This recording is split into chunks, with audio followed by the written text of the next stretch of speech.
Chapter 1439 Amazing. 3. Chapter 1439 Amazing. 3. Jun Linyuan acted as though she was some waitress. However, since he had helped her, Feng Wu decided to let him be. She quickly fetched a plate of fish-flavored sliced pork over rice and set it down in front of Jun Linyuan. Seeing the food, Jun Linyuan gave Feng Wu a resigned look and smirked. "Feng Wu, you sure know how to choose the easy way out." Feng Wu said. "What did I do?" The crown prince almost rolled his eyes. "Can't you tell?" Feng Wu said. "This type of food is very filling. What's wrong with it? You didn't say I had to make a certain number of dishes." Moreover, Feng Wu glared at Jun Linyuan. "Do you know how difficult it was to make this fish-flavored sliced pork? I had to create a separate essence-gathering formation just to get the spiritual essence in the food perfect." Jun Linyuan pursed his lips. "You're such a braggart." No one else believed her either. She had set up a formation just to cook a dish. To be more precise, her cooking needed a formation? That was preposterous. No one would believe Feng Wu. Feng Wu didn't know what to say. "Just try it and you'll see." The fish-flavored sliced pork and rice combined, so that their fragrances covered each other, which was why the dish didn't have much of a smell. But in fact it really was very tasty. However, since Jun Linyuan wouldn't touch it, the others didn't dare to eat either. Feng Wu thus sat down next to Jun Linyuan and looked at him with her big bright eyes. "Your Royal Highness, just try it." Jun Linyuan almost rolled his eyes. It was a spicy dish. He could tell from the smell. Everyone around him knew that he didn't touch anything spicy, so if he ate it now, he would be so humiliated. Hence, Jun Linyuan threw down the chopsticks he had just picked up. Feng Wu stared at Jun Linyuan in bewilderment. What did he do that for? Jun Linyuan. What the hell is this? Is it human food? Jun Linyuan glared at Feng Wu. Feng Wu was speechless. She wanted to lose it, but she knew better than to yell at Jun Linyuan. She couldn't afford to be mad at him. The man was all about saving face. If she got mad at him in front of all these people, the consequences would be unimaginable. This man wouldn't be forced. Hence, Feng Wu tugged at Jun Linyuan's sleeve and spoke in a low voice that only he could hear. "Jun Linyuan, Your Royal Highness, please try it. I almost cut my finger off when I made the dish. Please try it." She sounded so pitiful. It had to be said that Feng Wu finally understood Jun Linyuan a little better. The crown prince enjoyed it a lot when she held his arm and pleaded with him. Ahem. Jun Linyuan looked up and threw a dirty look at Feng Wu. "Behave yourself. Everyone's watching." He brushed Feng Wu's arm off as he spoke. Feng Wu was speechless. What a... The others all gave Feng Wu strange looks, especially Zhenxia, whose smirk had grown even more wider. That Feng Wu is throwing herself into the crown prince's arms. Does she have no shame at all? Chapter 1440 Untitled. Chapter 1440, Untitled. Zhenxia clearly wasn't the only one who thought that way. A lot of people agreed with her. They all thought that the crown prince would keep telling Feng Wu off before he walked away. To their surprise, Jun Linyuan only casually chided her then. He picked up the chopsticks and glared at Feng Wu. "Don't you have any spoons?" Feng Wu's eyes snapped open. "Yes, of course I do. Here's a spoon." Feng Wu immediately brought him a porcelain spoon. She had prepared special tableware for Jun Linyuan, but he was sitting in the dining hall, and there wasn't enough room to spread out the entire set of tableware. Immediately, everyone stared at Jun Linyuan in disbelief. Oh God, His Royal Highness was eating it. He really was.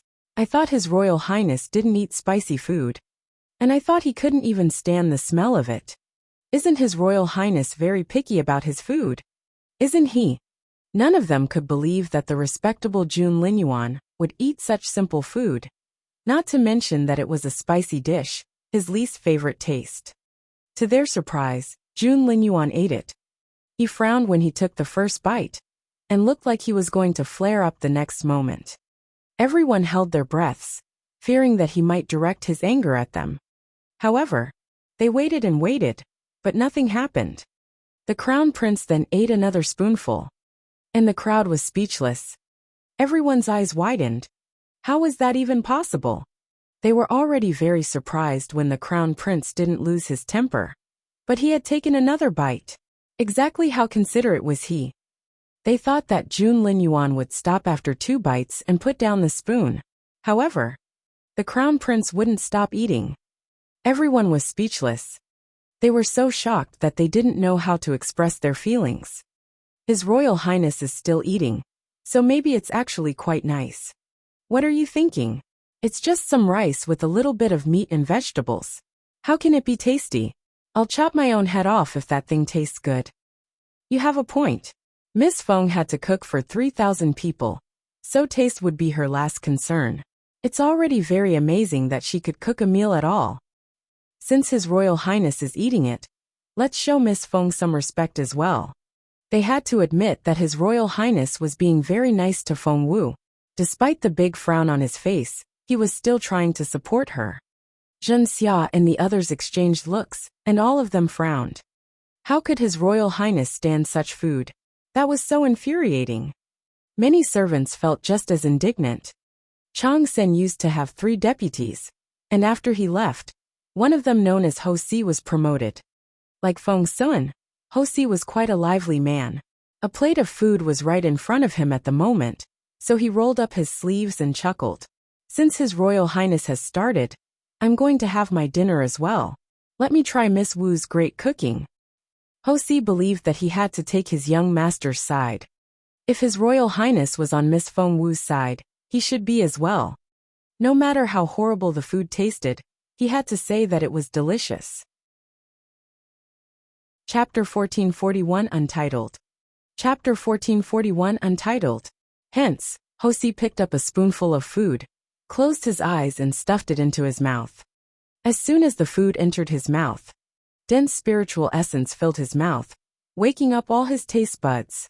Holy shit! Ho Si was astonished. How could anything be so delicious?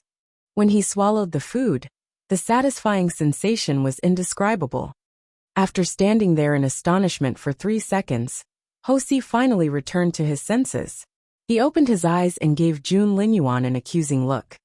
The crown prince was such a good actor. Ho Si had thought that the crown prince was forcing himself to eat, because he was trying to help Feng Wu save some dignity. But the truth was, it was so delicious. After tasting the dish, Ho Si resumed eating and wolfed down the food on the plate. It wasn't just because it was delicious. Ho Si had the distinct feeling that this food was going to benefit his cultivation greatly.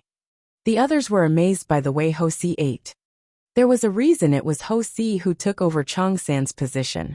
The man was such a great actor. 2 brothers known as Luo Bai and Luo Hei looked at each other in bewilderment. They were both Ho Si's subordinates. Captain, isn't that a bit over the top? Is that thing really so tasty? Luo Bai, the livelier one, asked. Luo Hei also stared at Ho Si. Ho Si immediately shook his head. No, it's not tasty at all. The others saw the light. They were right. Ho Si glanced at Luo Bai before shifting his gaze to the plate in Luo Bai's hands. It's not worth eating. I'm sure you don't want it. Surprised, Luo Bai nodded in bewilderment. The next second, Ho Si snatched the plate out of his hands. What? Before everyone else realized what was happening, Ho Si had eaten Luo Bai's portion. He then reached out to Luo Hei asking, You don't want this, right? Don't let it go to waste.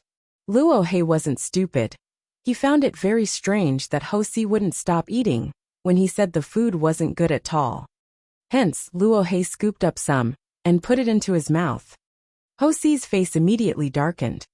The next second, Luo Hei's face darkened as well. Without another word, he raised the plate and poured everything into his mouth. Thump.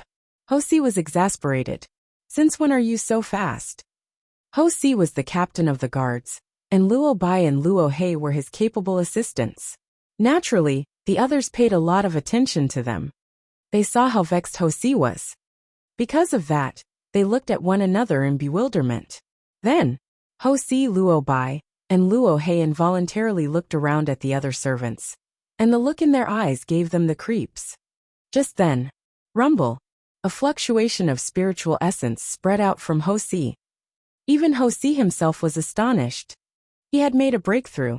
Everyone gave him strange looks. Wuxia was quite capable already, and it was very difficult for someone at his level to make a breakthrough. He had been stuck in this bottleneck for a very long time. He had thought that it would be years before he made another breakthrough. Therefore, this one was such a big surprise. Chapter 1442 Untitled. Chapter 1442, Untitled. I made a breakthrough? Wuxia mumbled, and looked completely baffled. I really have. How? Am I dreaming? Not only couldn't Wuxia understand it, neither could the others. What did Wuxia do? Why did he suddenly make a breakthrough? That's right. I've never seen anyone make a breakthrough during a meal. Captain Ho, how did that happen? Luo Bai was baffled. Just then Luo He realized what happened. Without another word, he turned around and stared at the person behind him. You don't want this, do you? Wuxia revealed the secret, ruining Luo He's plan. There's pure spiritual essence in this dish, which will benefit your cultivation greatly. He didn't need to say more. Everyone had seen Captain Ho make a breakthrough because of the dish. At that thought, they all grew excited. The next second, almost everyone started wolfing down the food. The taste wasn't the most important thing anymore. There was spiritual essence in it, and that was all they cared about. The spiritual essence exploded on their tongues when the food was in their mouths, and finally, those who didn't believe in Feng Wu were convinced. Captain Ho was right. Rumble, either Feng Wu's liquid spiritual essence was very potent, or a lot of people were in the bottleneck stage. With some buzzing sounds, 5 people made breakthroughs in a row. Everyone was speechless. One person could be considered a coincidence, but there were at least 5 cases now. Coincidence couldn't explain them all. Oh God, that's amazing. Is it really because of the food? The food. Miss Feng Wu made the dish with her own hands. Immediately, all eyes were on Feng Wu. Feng Wu was shocked as well. She knew she was an excellent cook, and was aware of the liquid spiritual essence she put in the food, but she didn't expect it to be so potent. 5 people had made breakthroughs, which sounded just a little too scary. Miss Feng, Luo Bai was the first to react, and he had never felt so regretful in his life. Miss Feng, do you still have some food left? Luo Bai was so frustrated, because his captain had eaten his own. Otherwise, he might have made a breakthrough as well. Feng Wu said, well that. His gaze was so intense that Feng Wu felt a little abashed. She could only give him a wry smile and said, I only made 1 portion for each person, and there's nothing left. Sorry about that. Luo He rushed over and knocked Luo Bai out of the way. He stood in front of Feng Wu and asked excitedly, Miss Feng Wu, what about the wok you used? The wok? Feng Wu was confused. Did they want to wash it for her? She turned around and pointed at the giant iron wok on the stove. It was big enough to cook food for 3,000 people. Feng Wu pointed at the giant wok. The next second, 2 shadows flitted across the courtyard, and before she realized it, Luo Bai and Luo He had dashed off. My wok! No, it's my wok! Chapter 1443 Untitled. Chapter 1443, Untitled. Luo He, you've eaten your portion already. Why are you trying to take this from me? Luo Bai, you were dumb enough to let the captain fool you. I had nothing to do with that. I don't care. I'm your older brother. You have to respect me. I'm the younger brother, so you should indulge me. Luo Bai and Luo He were 2 brothers whom Jun Linyuan had picked up from the side of the road. They were at the most noisy age. To Feng Wu's surprise, the twins ended up burying their heads in the wok and started licking the sauce inside. The look on Feng Wu's face. She looked like she had seen a ghost. However, Feng Wu was the only one who looked so astonished, because the rest of the members of the residence all eyed the twins with envy. Even Wuxia swallowed, and took a few steps forward. However, his dignity as captain prevailed, and he stopped moving closer. Before long, the twins had licked the wok so clean that it seemed like it had been washed, the inside bright enough to reflect light. Feng Wu's eyes widened. She couldn't understand this world anymore. Meanwhile, Zhen Xia frowned and said in a low voice, even if the food was full of spiritual essence, Should they lower themselves like that? The Luo brothers are going too far. Those around her shook their heads as well. That's right. That's so humiliating. He may not even make a breakthrough. Rumble. To everyone's surprise, Luo Bai, who had been licking the walk like a dog, made a breakthrough the next second. Feng Wu was speechless. Junxia didn't know what to say. Nor did everyone else. Luo Bai was so excited that he was almost in tears. Ai. Oh God. Oh my God. He had made a breakthrough. He couldn't believe it. Luo Bai was so excited that he was almost in tears. Everyone was astonished.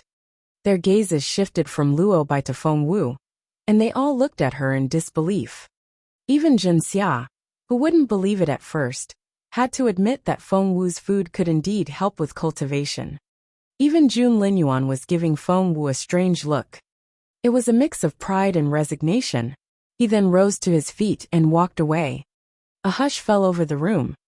He halted after a few steps and looked at Feng Wu over his shoulder. Although he didn't say anything, his sharp gaze was more than enough to deliver the message. What choice did Feng Wu have? She could only follow him out. Jun Linyuan went straight to his bedchamber. Feng Wu stood outside and hesitated. Wasn't it a bit inappropriate for her to go in? She was still hesitating when some pretty teenage girls walked toward her in 2 rows. They moved elegantly, and their curves were so soft that they seemed boneless. Each of them held a red tray in their hands, and some had lukewarm water on it. Feng Wu moved aside to let them pass. The girls gave Feng Wu warm and friendly smiles when they spotted her. Feng Wu rubbed her chin. Because of her beauty, very few girls had been friendly to her when she was growing up. Chapter 1444 Untitled. Chapter 1444 Untitled. Through the open door, Feng Wu saw the girls put down their things in the room before they quietly came back out. They smiled at Feng Wu again on their way out, and they were very sweet smiles. However, it gave Feng Wu the creeps. What was going on? Come in.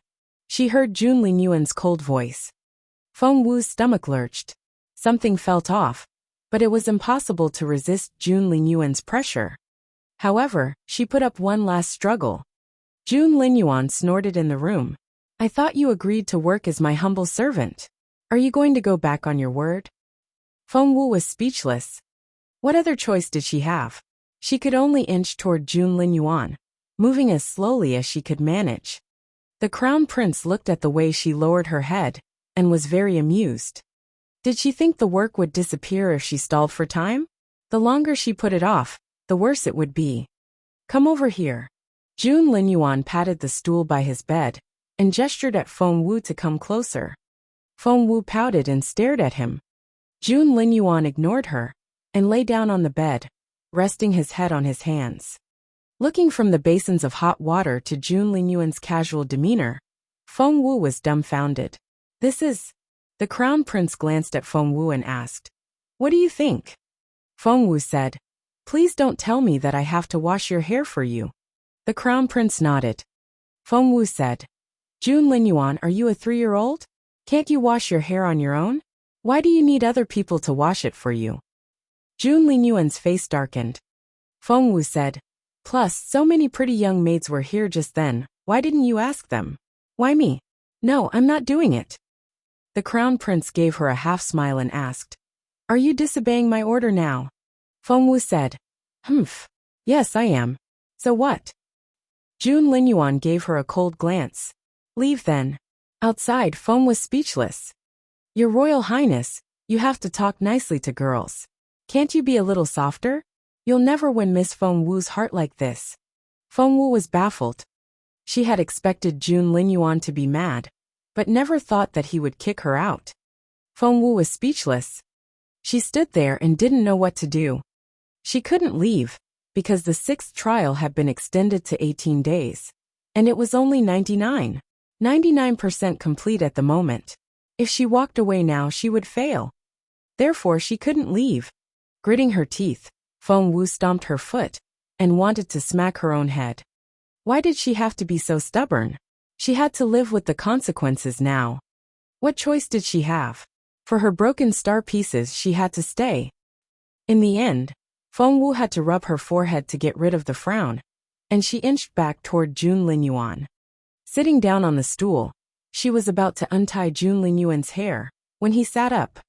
Feng Wu was confused. "What are you doing?"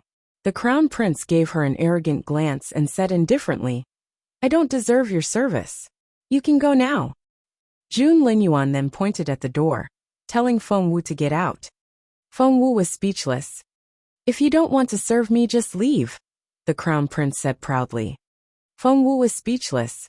She wanted to go. She wished she could leave now and never come back. Chapter 1445. Chapter 1445 Untitled. The last thing she wanted was to become his little maid. But she didn't have a choice. She had to wake her beautiful master up, and that task was more important than her life. Therefore, Feng Wu took a deep breath to calm down. She had tried the gentle approach, but Jun Linyuan was still so arrogant, so she had to change her method. Putting on a serious look, Feng Wu glared at Jun Linyuan and pushed him back down. "Hey, that's enough. Sit yourself down." Jun Linyuan glared at Feng Wu and wondered why she dared to yell at him. However, before he could react, Feng Wu had forced him to sit down. And the crown prince let her. The way Feng Wu washed his hair was quite rough, because she needed to get it done as soon as possible. However, "Feng Wu, be gentle. Feng Wu, do you even know how to serve others? Feng Wu, you." The crown prince, who was known for being reticent and aloof, was yelling like an angry young lion now. Outside, Feng and Granny Gong exchanged looks and shook their heads. Miss Wu was amazing. The crown prince only behaved like a normal teenager around her. Inside, Feng Wu finally finished washing Jun Linyuan's long black hair. Jun Linyuan had ordered her around the entire time. He was as difficult as always. He had no fewer rules for washing his hair than when he took a bath. At his request, Feng Wu rinsed his hair as many as 9 times, and she was exhausted. Luckily, it was finally over. Feng Wu fetched a thick towel, wrapped it around Jun Linyuan's black hair, and heaved a sigh. Serving Jun Linyuan was so draining. She would rather go through hell 9 times than follow his orders. Hearing the sounds inside, someone outside soon opened the door. The maids from earlier filed in again, and within minutes, they tidied everything up and left the room, when Feng Wu was still feeling baffled. Feng Wu was about to go out, when she heard Jun Linyuan snort. "Where are you going?" She looked back at Jun Linyuan in bewilderment. "I thought we're done here." Jun Linyuan smirked. "Leave then." Feng Wu was speechless.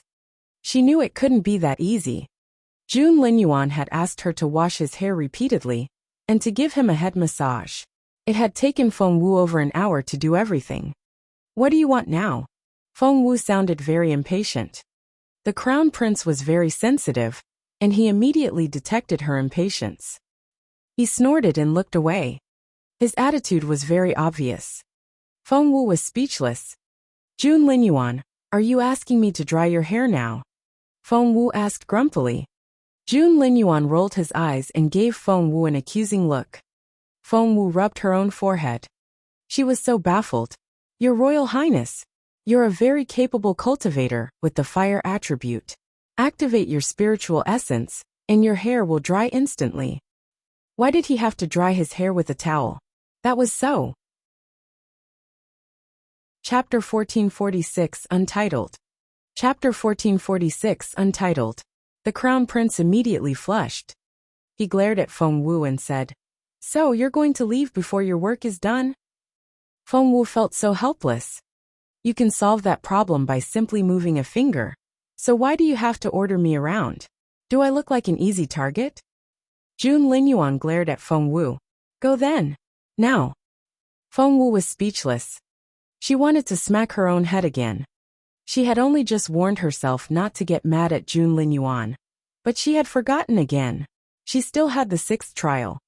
Feng Wu took a deep breath and forced herself to calm down. She raised both hands over her head. "Fine, fine. Drying your hair, is it? No problem." She knew that if they continued quarreling, she would have to charm Jun Linyuan again later. So why bother? Seeing that Feng Wu didn't even want to quarrel with him, Jun Linyuan felt even more frustrated. But he also knew that he had pushed Feng Wu to the brink of losing her temper. Feng Wu walked up to him and ripped off the thick towel wrapped around his head. She was quite rough about it. Jun Linyuan frowned involuntarily. The room felt a little stuffy. After that, Feng Wu's hands started to emit warm energy, and it was getting stronger. She was going to dry Jun Linyuan's hair with her fire energy. That way, she could do it in less than a minute.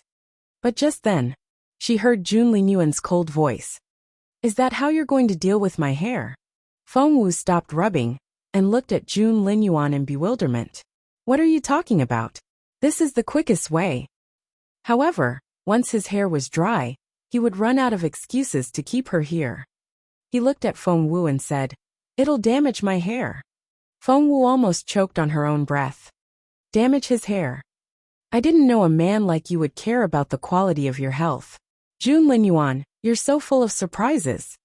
Feng Wu chuckled. The crown prince looked abashed, and he glared at Feng Wu. "Leave then. Please don't say that." Feng Wu waved her hands.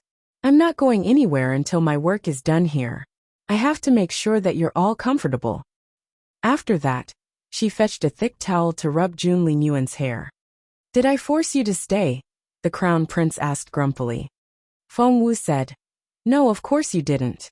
How is that possible? I love this job." The crown prince snorted. However, Jun Linyuan had a lot of requests even when his hair was being dried. There was a different towel for each round. Feng Wu had to go back and forth and do as she was told. Luckily, she was getting better at controlling her anger, and she was able to get through this by reciting the Vajraketaka Sutra in her head. However, the scripture made her feel more and more sleepy. In the end, she could barely keep her eyes open. "Hey!" Thinking that Feng Wu was being lazy, Jun Linyuan poked her little head. However, Feng Wu slid down and fell toward Jun Linyuan. When he realized what had happened, Feng Wu was already snoring a little. "She's asleep." The crown prince was amazed. What he didn't know was. Chapter 1447. What did you do to me? Chapter 1447. What did you do to me? Feng Wu had been working for him since that morning and was exhausted. It was only natural that she felt sleepy. "You're such a careless girl, falling asleep like this." Jun Linyuan wanted to jab a finger into Feng Wu's head, but when his hand touched her, it caressed her softly. Jun Linyuan already had well-defined features, and the dim moonlight coming in from the window only accentuated them. Raising his straight black eyebrows, Jun Linyuan stared at Feng Wu with his glittering eyes, completely absorbed.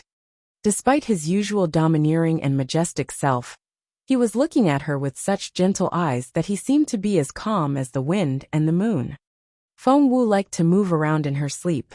She rolled toward Jun Linyuan. With a thump, Feng Wu was in Jun Linyuan's arms. The crown prince's eyes widened, and he stiffened when he felt Feng Wu in his arms. Talk about walking into one's own trap. He had an example right in front of him. Humph, Jun Linyuan thought. You may deny your feelings all the time, but your body is very honest. No one could stay calm when they had a soft body in their arms, not to mention that she was the girl he liked. Seeing the girl's stunning face, the crown prince lowered his head toward her. Jun Linyuan's mouth touched Feng Wu's soft lips, and he was so happy when, ding! Feng Wu's clear, black eyes snapped open. They were still so close, and their lips were touching.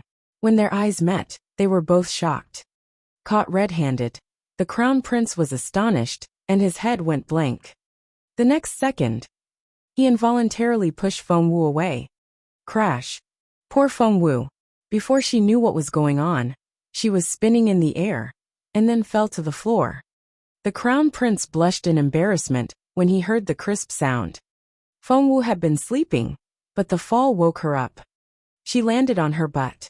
Although there was no real damage, it still hurt a lot, and tears welled up in her eyes. Feng Wu stared at Jun Linyuan in vexation and bewilderment. What are you doing? The crown prince was speechless. Pursing his lips, he tightened his jaw and looked at Feng Wu rather guiltily. Rubbing her back, Feng Wu slowly got to her feet and looked down at Jun Linyuan, who was sitting in bed. She then accused him. Jun Linyuan, you kissed me without my permission, and you kicked me. The second accusation didn't bother him, but he would never admit to the first. If he admitted it, he would be admitting that he was secretly in love with Feng Wu. That would never happen. The crown prince fought back. Glancing at Feng Wu, he crossed his arms and said slowly, Feng Wu, don't pretend to be innocent. Don't you know what you did? Feng Wu's stomach lurched. What did I do? The crown prince snorted. Don't you remember? Baffled, Feng Wu scratched her head and started thinking. She remembered how Jun Linyuan had been ordering her around, telling her to wash his hair and towel dry it. She became sleepy as she rubbed, and she didn't remember anything after that. Chapter 1448 Untitled. Chapter 1448 Untitled. Just tell me, what on earth did I do? Feng Wu was a little flustered, because she couldn't recall anything. Jun Linyuan gave Feng Wu an arrogant glance. Seeing how righteous he looked, Feng Wu felt even more guilty. Hey, just tell me. Jun Linyuan grunted. So you're going to deny it after everything you did? What?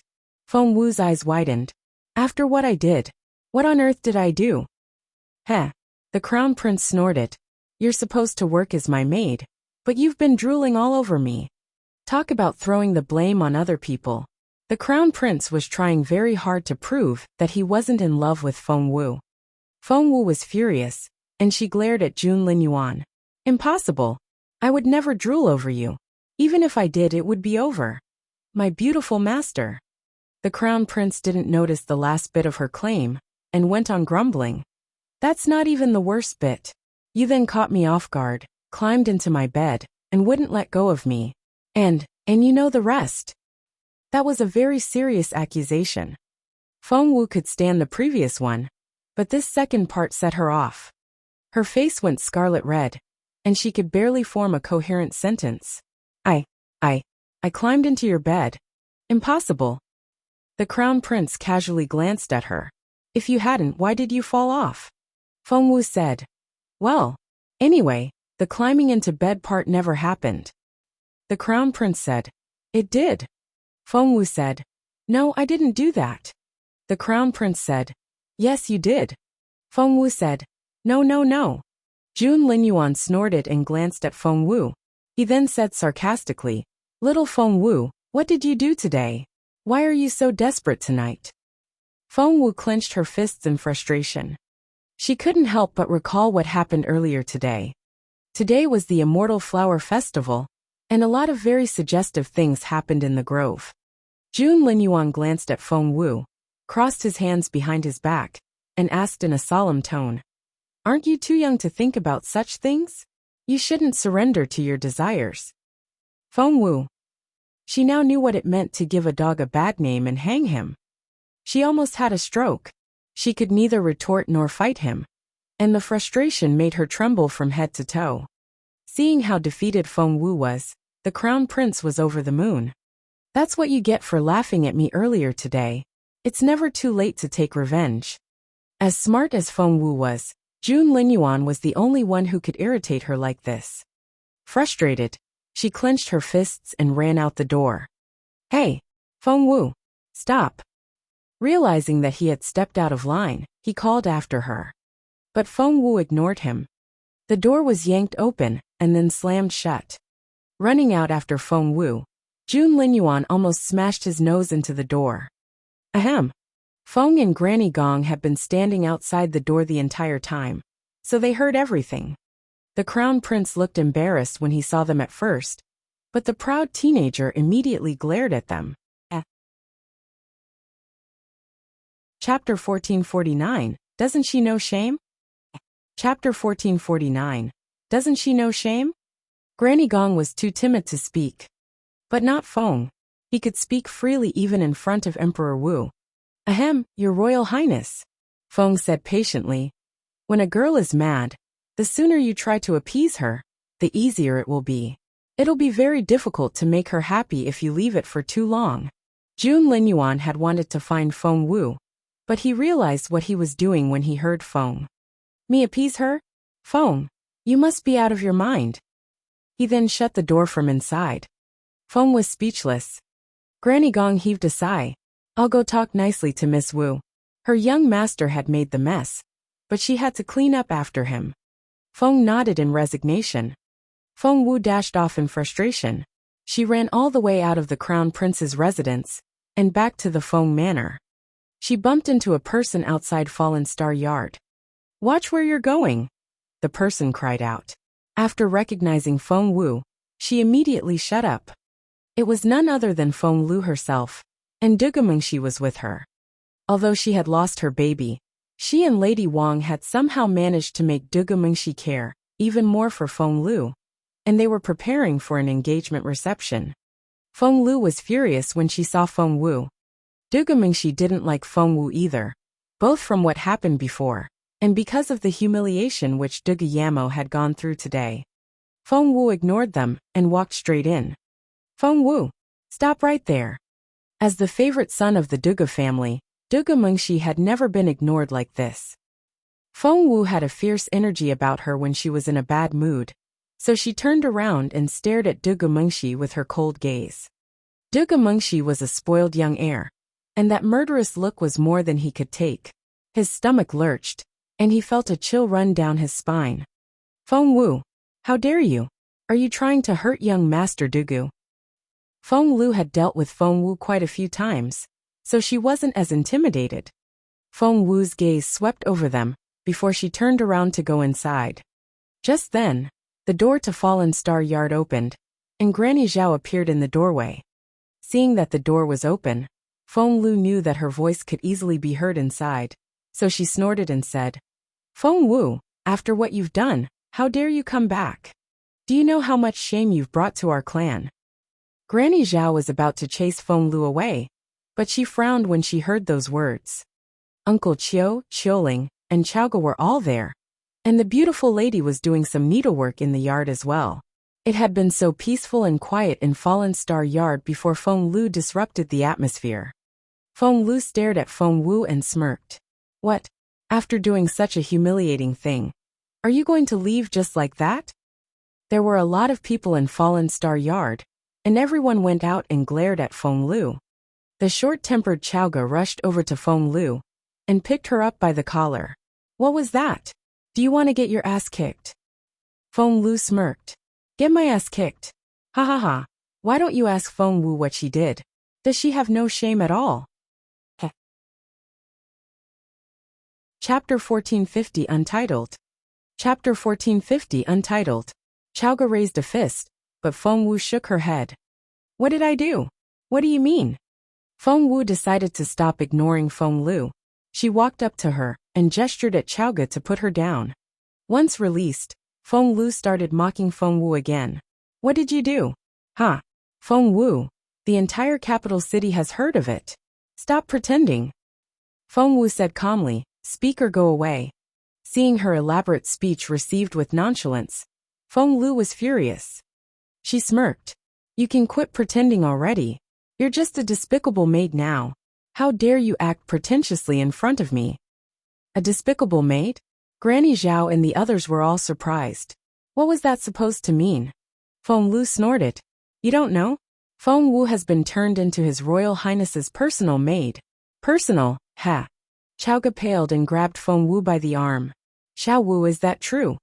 Feng Wu was already mad because of what Jun Linyuan had done, and hearing Feng Lu's slander, she almost had flames coming out of her eyes. She stared at Feng Lu with a cold look in her eyes and didn't say a word. Thinking that Feng Wu was intimidated, Feng Lu rejoiced, and her tone was even more sarcastic. Of course it's true. So many people in the Immortal Flower Grove heard it. The Crown Prince only said it in passing, but Feng Wu couldn't wait to say yes. Do you know what people outside are saying now? When I went to the Dugu family today, Feng Lu spoke in a serious tone. They asked me about it, and wondered why a daughter of the Feng clan would want to become a bed-warming maid. Do you know how embarrassed I was when Aunt Dugu asked me that? I was so humiliated. Feng Wu, can you think about other people when you do something like this in the future? Fine. We all know you're in love with His Royal Highness, and can't wait to get into his bed. But please don't just think about yourself the next time you're infatuated. I'm your cousin, and your humiliation becomes mine. If your reputation is ruined, so is mine. I can't believe this. If the Duga family calls off the engagement, it'll be all your fault. Feng Lu had so many grudges against Feng Wu. Now that she finally had a chance, she would make sure to let it all out. Since she was deliberately trying to make a scene, instead of trying to control the damage, she yelled very loudly. Soon, more people had gathered around. Not only the members of Fallen Star Yard, even Feng Yanfeng and Lady Wang showed up. Feng Lu was even more pleased when she saw the crowd. She stared at Feng Wu and said sarcastically, Feng Wu, you're a shame to our clan. If you still have the least bit of shame, you should cut ties with the Feng clan. What's wrong? Feng Yanfeng frowned. Father.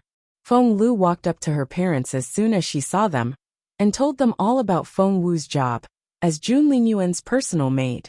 She also stressed that Feng Wu was there to warm his bed. Warm his bed? Lady Wang looked astonished, and she stared at Feng Lu in disbelief. You can't make up stories like that. I'm not.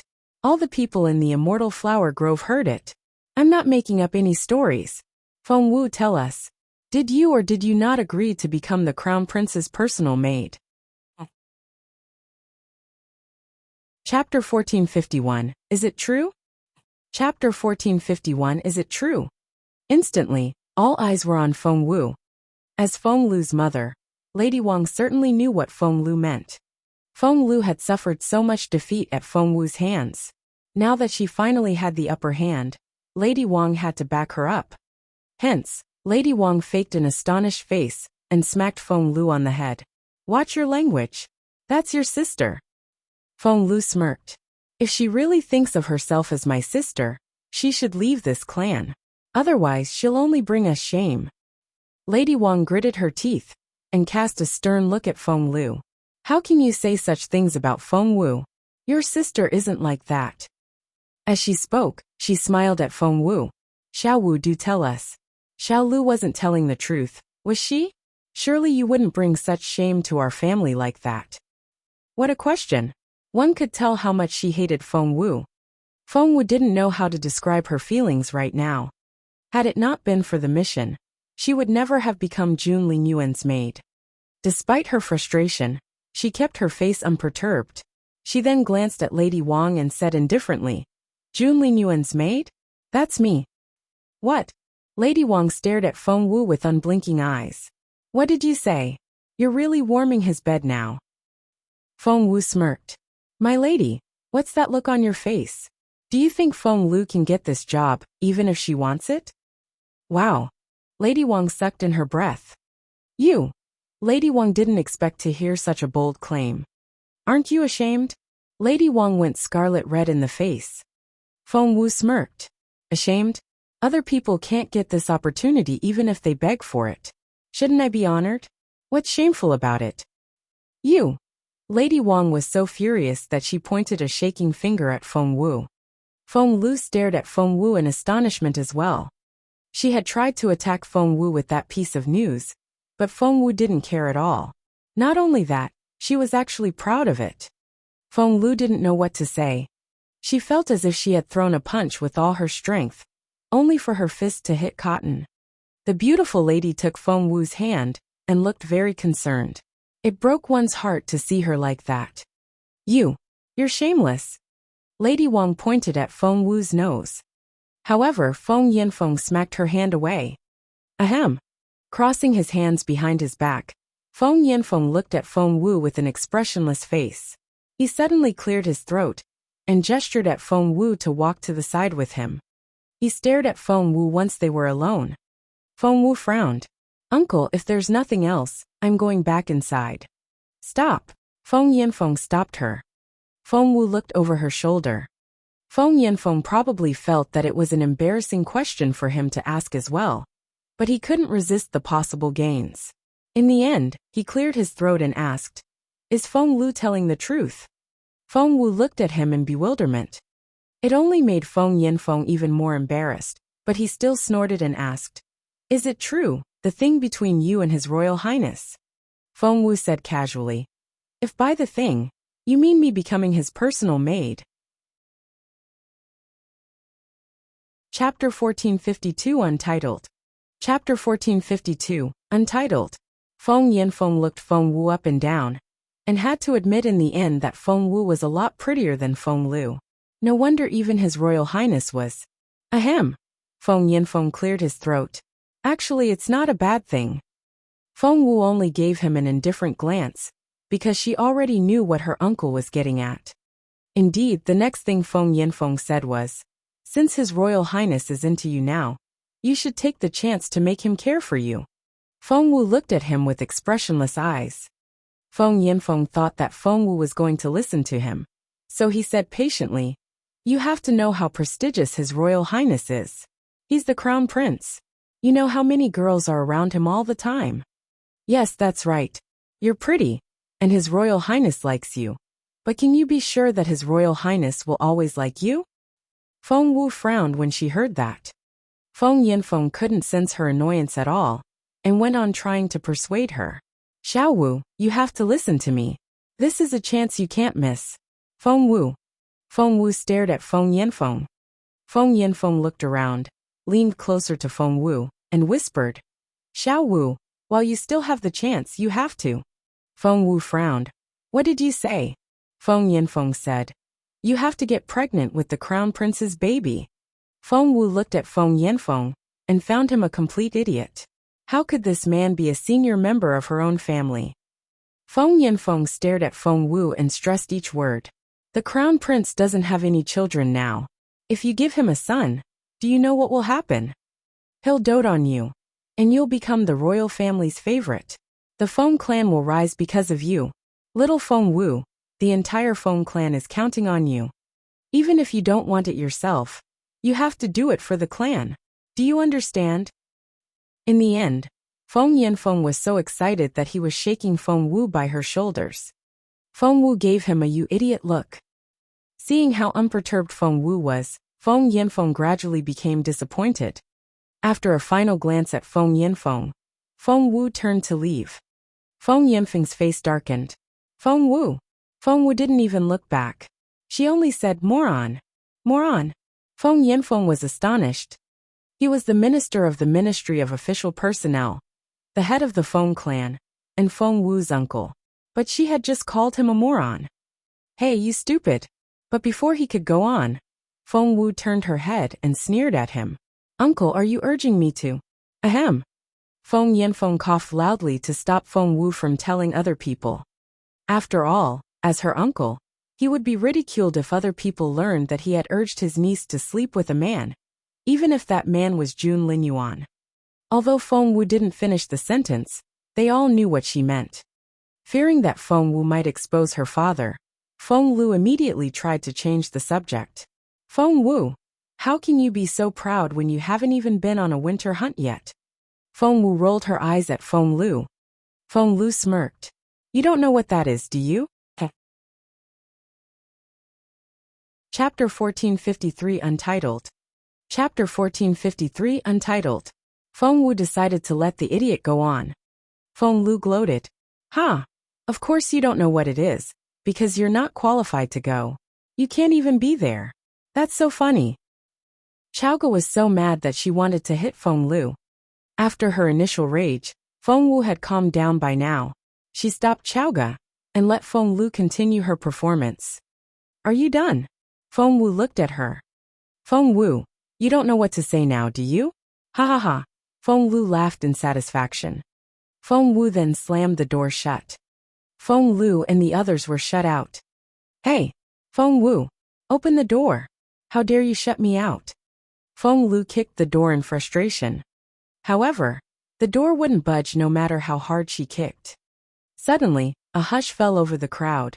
Feng Lu turned around and almost jumped in fright, because an old woman was standing behind the crowd. And that old woman was staring at her with a very grim look in her eyes. Gee, Granny Gong. Feng Lu felt a chill run up her legs. Granny Gong was only a chief maid when she was in the Crown Prince's residence, but when she came outside, all the noble ladies of the empire had to address her politely and show her no less respect than they showed Lady Northern Feng. Therefore, when Granny Gong stood outside Fallen Star Yard with a grim face, Lady Wang tugged at Feng Lu's sleeve to shut her up. Feng Lu swallowed. Granny Gong. Granny Gong slowly walked up to Feng Lu and suddenly smiled at her. Feng Lu was elated. Had she left a good impression on Granny Gong? Oh God, if she could earn Granny Gong's favor, her life would be so much easier. Feng Lu was thrilled, but there was a crisp sound, and Feng Lu was slapped in the face by none other than Granny Gong herself. Granny Gong, you. Feng Lu was astonished and felt wronged. The smile had vanished from Granny Gong's face, and her eyes were colder than ice. She stared at Feng Lu with her sharp gaze. Do you want to go on the winter hunt very much? Feng Lu said. Granny Gong, actually. You don't have to bother preparing for it now. Granny Gong said haughtily. Feng Lu stared at Granny Gong in surprise. Lady Wang realized what had happened, so she ran up to Granny Gong and tried to explain. Granny Gong, Lu didn't mean that. Actually, no one in the Feng clan except for Feng Wu is allowed to go hunting this time.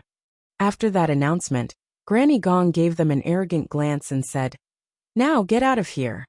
Feng Lu still tried to explain, but Lady Wang tugged at her to stop her. After politely bidding Granny Gong farewell, Lady Wang took Feng Lu away. Feng Lu wouldn't accept it. Mother, what are you worried about? She's just a nanny, and the chief maid of the Crown Prince's residence at most. Why does she think she can control our clan? Smack! Lady Wang slapped Feng Lu before she could finish. Shut up now, or you'll incriminate the entire Feng clan. Lady Wang had never been so mad at Feng Lu before. Chapter 1454 Untitled. Chapter 1454 Untitled. Feng Yanfeng had seen Granny Gong, but he thought he was too important to beg her, so he only gave her a nod and was ready to leave. But Granny Gong stopped him in a cold voice. Master Feng.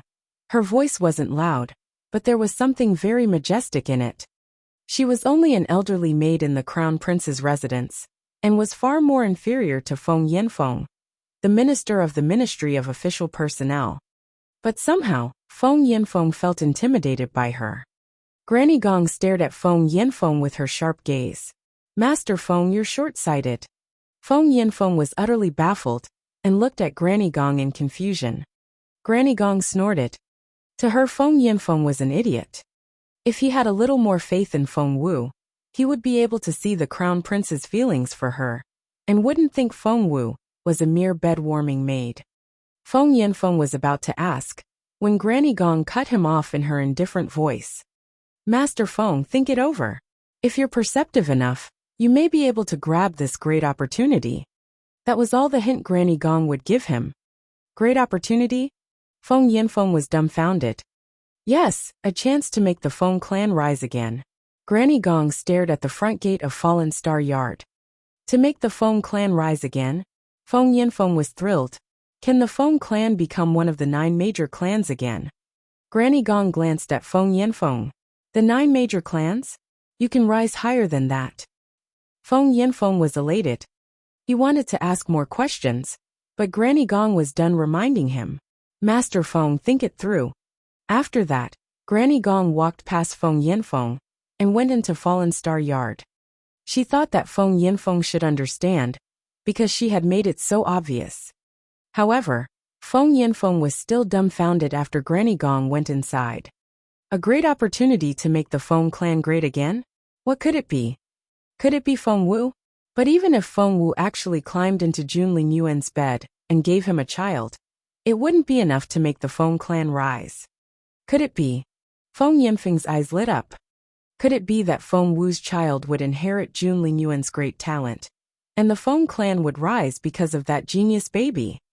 Yes, that had to be it. Feng Yanfeng successfully persuaded himself, and got very excited. He couldn't wait to see Feng Wu pregnant and give birth. Father, you've seen it. Feng Wu was so mean to me. Feng Lu took Feng Yanfeng's hand and complained. Feng Yanfeng had recognized Feng Wu's importance now, so he would never let Feng Lu hurt her. Keep this in mind. No more conflict with Feng Wu. Feng Yanfeng glared at Feng Lu. Any conflicts in the future, and you'll be held responsible. Father, Feng Lu was dumbfounded. She couldn't understand the sudden change in her father's attitude. What on earth happened? Feng Lu couldn't figure it out, but Feng Yanfeng wouldn't tell her either. Granny Gong walked into Fallen Star Yard and asked Feng Wu directly, "Miss Wu, do you need me to take care of Miss Feng Lu and the others for you?" "Take care of? How?" Feng Wu stared at Granny Gong in amazement. Granny Gong smiled at Feng Wu and said matter-of-factly, "If Miss Wu wants, I can make her disappear." Feng Wu waved her hands. "It's not that serious." Chapter 1455 Untitled. Chapter 1455, Untitled. Granny Gong said, "Then I'll make sure she can't participate in the winter hunt. If we don't teach her a lesson, His Royal Highness will punish me when he hears about it." Feng Wu's eyebrows knitted tightly when Junlin Yuan's name was mentioned, and she immediately cut Granny Gong off. "Please don't bring up that name anymore." Despite Feng Lu's insult and Feng Yinfeng's reprimand, Feng Wu hadn't really been affected. However, as soon as Granny Gong mentioned Junlin Yuan, Feng Wu flared up. Granny Gong wanted to say something but hesitated. Her poor young master just didn't know how to express his feelings. "Miss Wu, His Royal Highness is just a little childish sometimes. In fact, he's very nice to you." "Very nice." Feng Wu couldn't believe her ears. If Junlin Yuan was nice to her, then no one in this world could be considered mean. Granny Gong could guess from Feng Wu's silence what she was thinking, so she cleared her throat and said, "Ahem, actually, you're very special to His Royal Highness."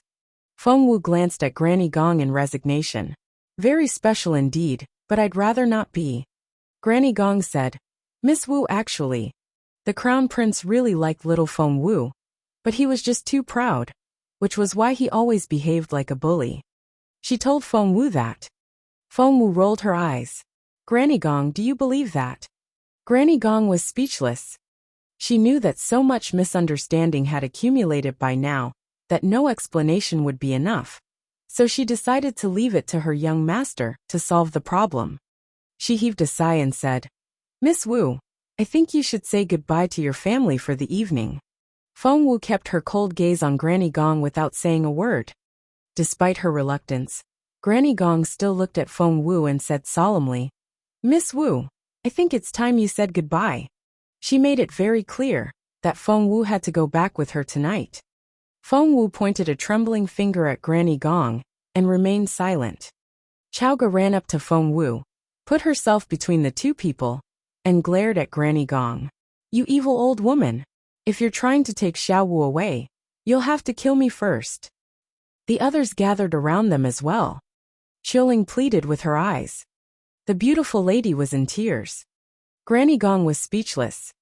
She was only taking Feng Wu to the Crown Prince's residence.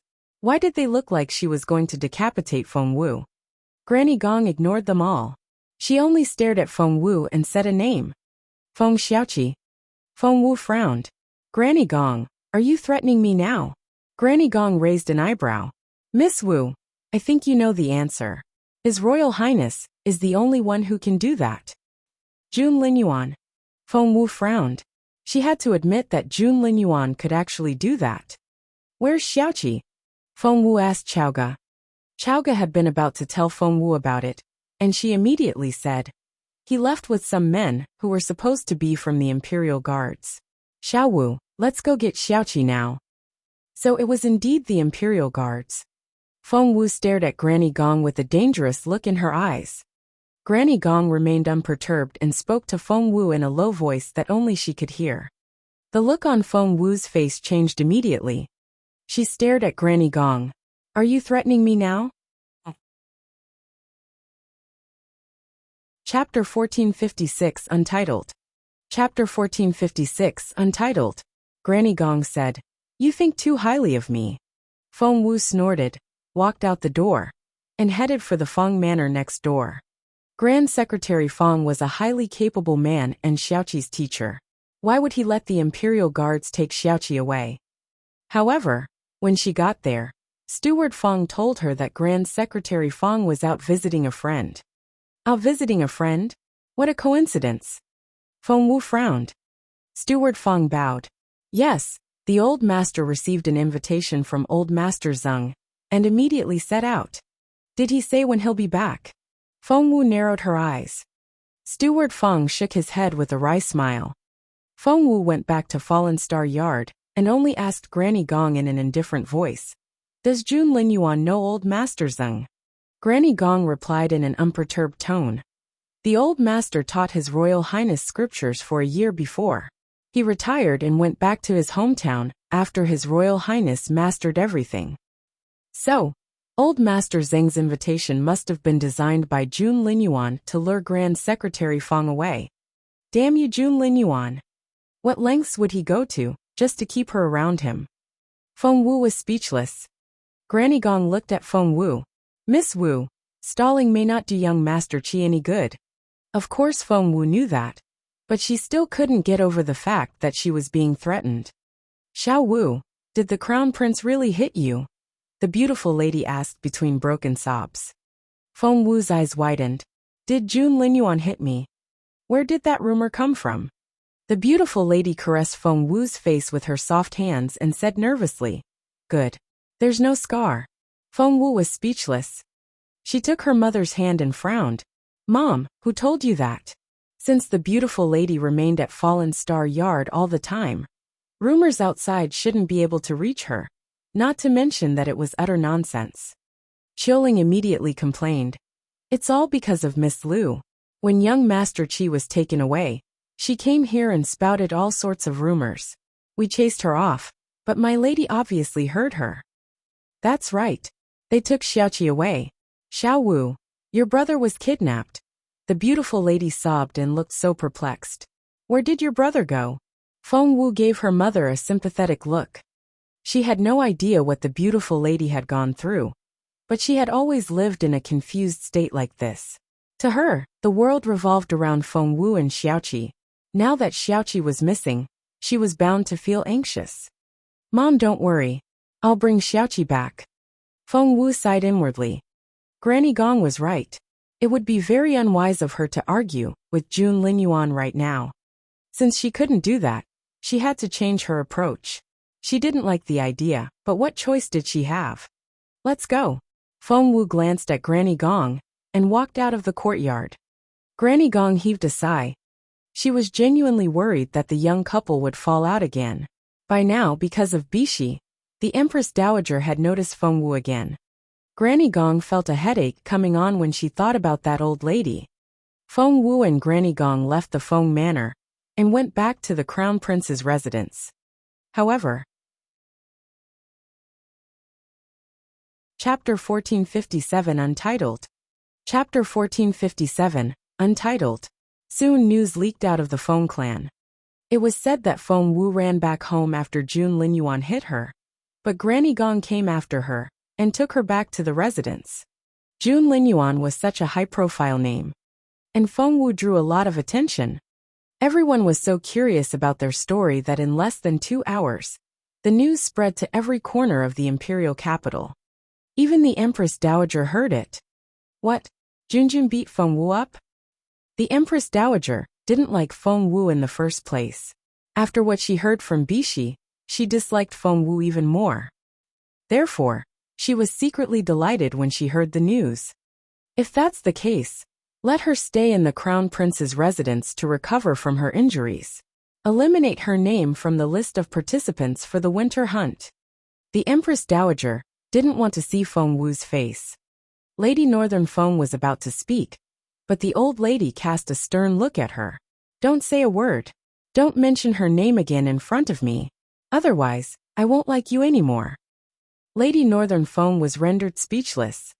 What could she do about the willful old lady? All news got around eventually, not to mention a decree from the Empress Dowager herself. Therefore, before Feng Wu and Granny Gong got back to the Crown Prince's residence, the news of Feng Wu being scolded by the Empress Dowager and her name being removed from the list had already gotten around. It spread so fast that someone had to be behind it. And the two of them came back too late to hear the news until the following day. The winter hunt was a big deal for the royal family, but with so many servants around, things were quickly prepared and packed. Early next morning, Feng Wu had yet to wake up when she felt something cold on the tip of her nose. She opened her eyes to find the domineering crown prince sitting by her bed. Feng Wu smacked his hand away and glared at him. Jun Linyuan, what are you doing? Oomph. The proud crown prince felt rather humiliated by her reaction. After what Feng said the night before, Jun Linyuan seemed to realize that what he had done to Feng Wu was wrong. Right now, he was here to mend things. But Feng Wu's rejection immediately set him off. Feng Wu had no idea that she had offended Jun Linyuan, and she glared at him. Even a crown prince shouldn't just walk into a girl's room. I have my own dignity. Jun Linyuan smirked, and said the first thing that came into his mind. You're a bed-warming maid. What dignity do you have? Feng Wu almost exploded when she heard that. Her eyes went bloodshot red, and she yelled, Jun Linyuan, what did you say? Outside, Feng really wanted to smack the crown prince on the head. He didn't know what else he could do. The crown prince was an incredibly smart man, and other people would willingly follow his lead. But when Feng Wu was involved, he simply stopped thinking. What was wrong with him? Seeing that the young couple was going to start a row again, Feng immediately intervened. Your Royal Highness, you still need to sign a lot of memorials to the throne. Hearing that, Jun Linyuan threw an angry glance at Feng Wu. You're impossible. Reflect on yourself. He stormed off after that. Chapter 1458 Untitled. Chapter 1458, Untitled. Seeing Jun Linyuan leave, Feng Wu was so frustrated, but she didn't know where to vent. She realized that she was such a wuss around Jun Linyuan. Feng tried to explain to Feng Wu. Actually, His Royal Highness was here too. To piss me off, is it? Feng Wu stared at Feng. Feng was speechless. What are you still doing there? Jun Linyuan yelled outside. Feng was speechless. With their temperaments, he wondered when the two of them would reconcile. Feng himself almost felt like crying. With no other choice, he could only give Feng Wu a long look. Miss Feng, please get up. We're leaving for the winter hunt in an hour. After Feng left, the more Feng Wu thought about it, the more displeased she became. The winter hunt was the last thing she wanted to do right now. However, Jun Linyuan still had Xiaoqi, and she had agreed to be his maid for 18 days, so she had to go. Suppressing her frustration, Feng Wu struggled to her feet. Being as pretty as she was, she didn't need to do much. After quickly washing up and getting dressed, she pushed the door open. So Miss Feng is awake. Feng Wu pushed the door open to see a pretty girl leaning against the wall and looking at her in a triumphant way. This was... Feng Wu frowned. Because she recognized the person. It was none other than Bishi, the girl who had confronted her before.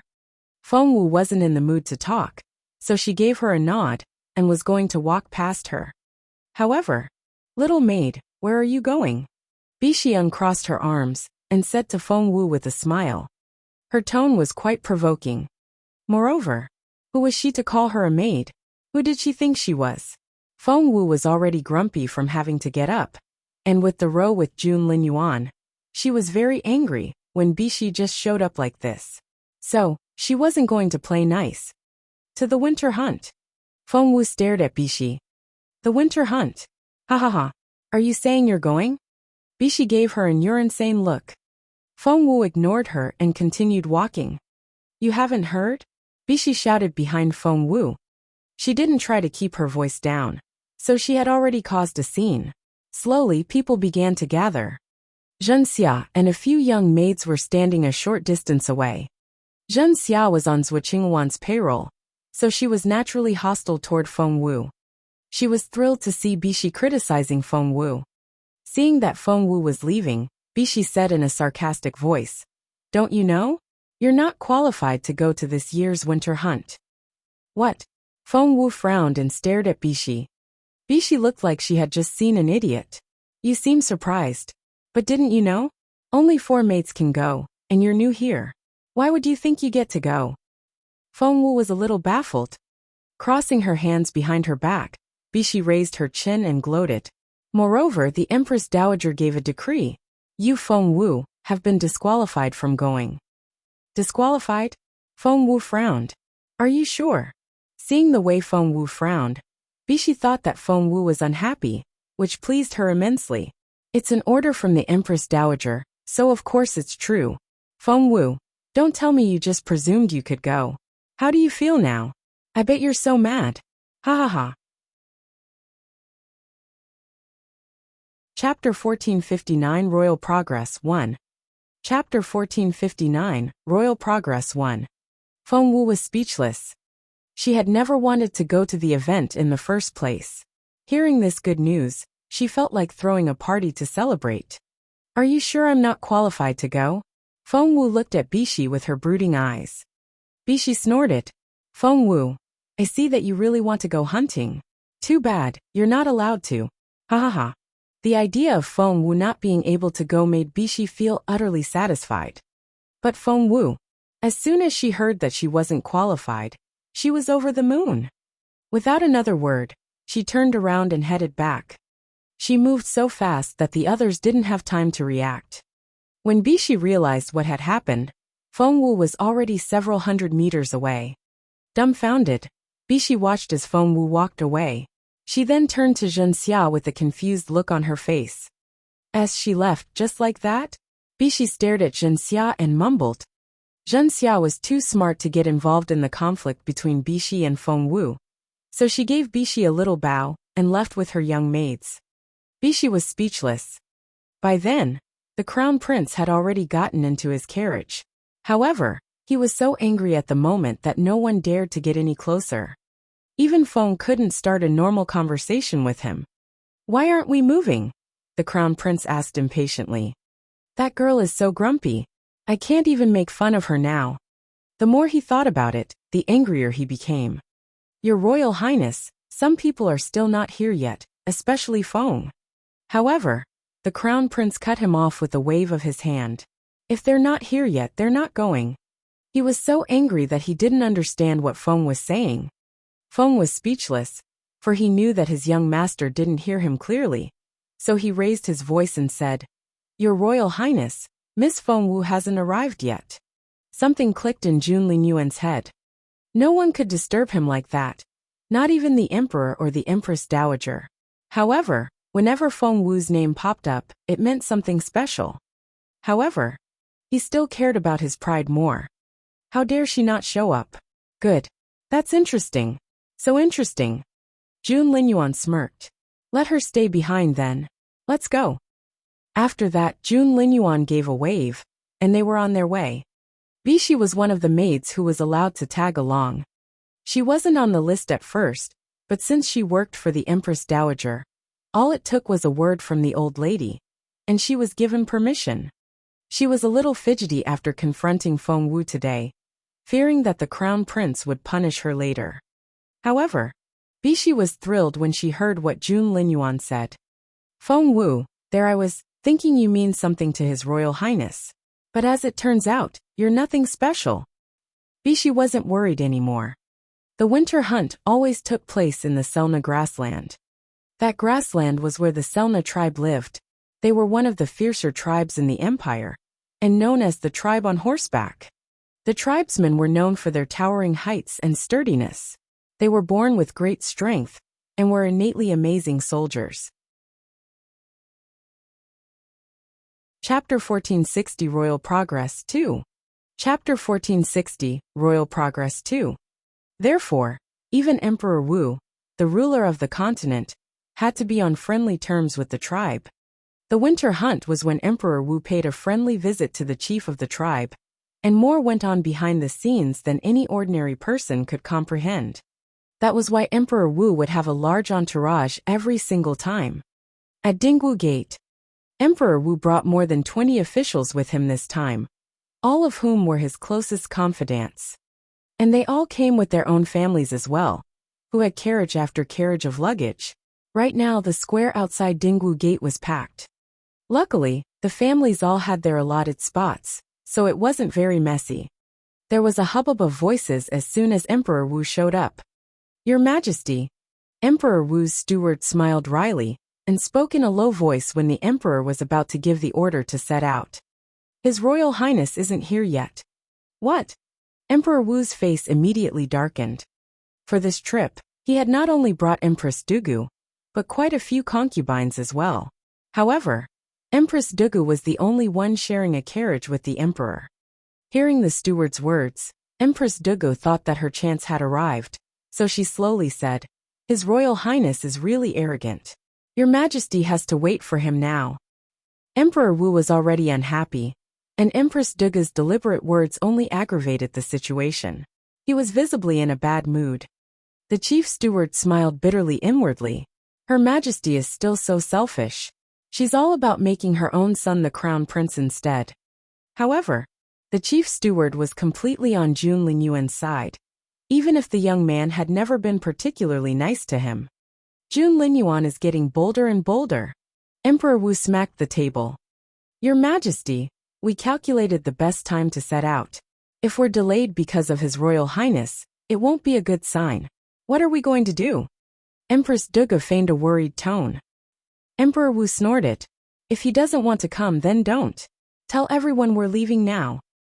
Emperor Wu had 2 stewards with him. The chief steward, Zhao Rahai, was 100% Jun Lingyuan's supporter. The other steward was by the eunuch, who had served Emperor Wu when the latter had still been the crown prince. After all these years, they had quite a close relationship. However, Bai was on Empress Dugu's side, so he didn't like Jun Lingyuan. The chief steward and Bai left the imperial carriage, and Bai looked pleased. He glanced at the chief steward and smirked. "How can His Royal Highness make His Majesty wait? That's too arrogant." The chief steward almost rolled his eyes. "I'm sure His Royal Highness has his own reasons." Bai asked, "Does he? I wonder who is important enough to make His Majesty wait."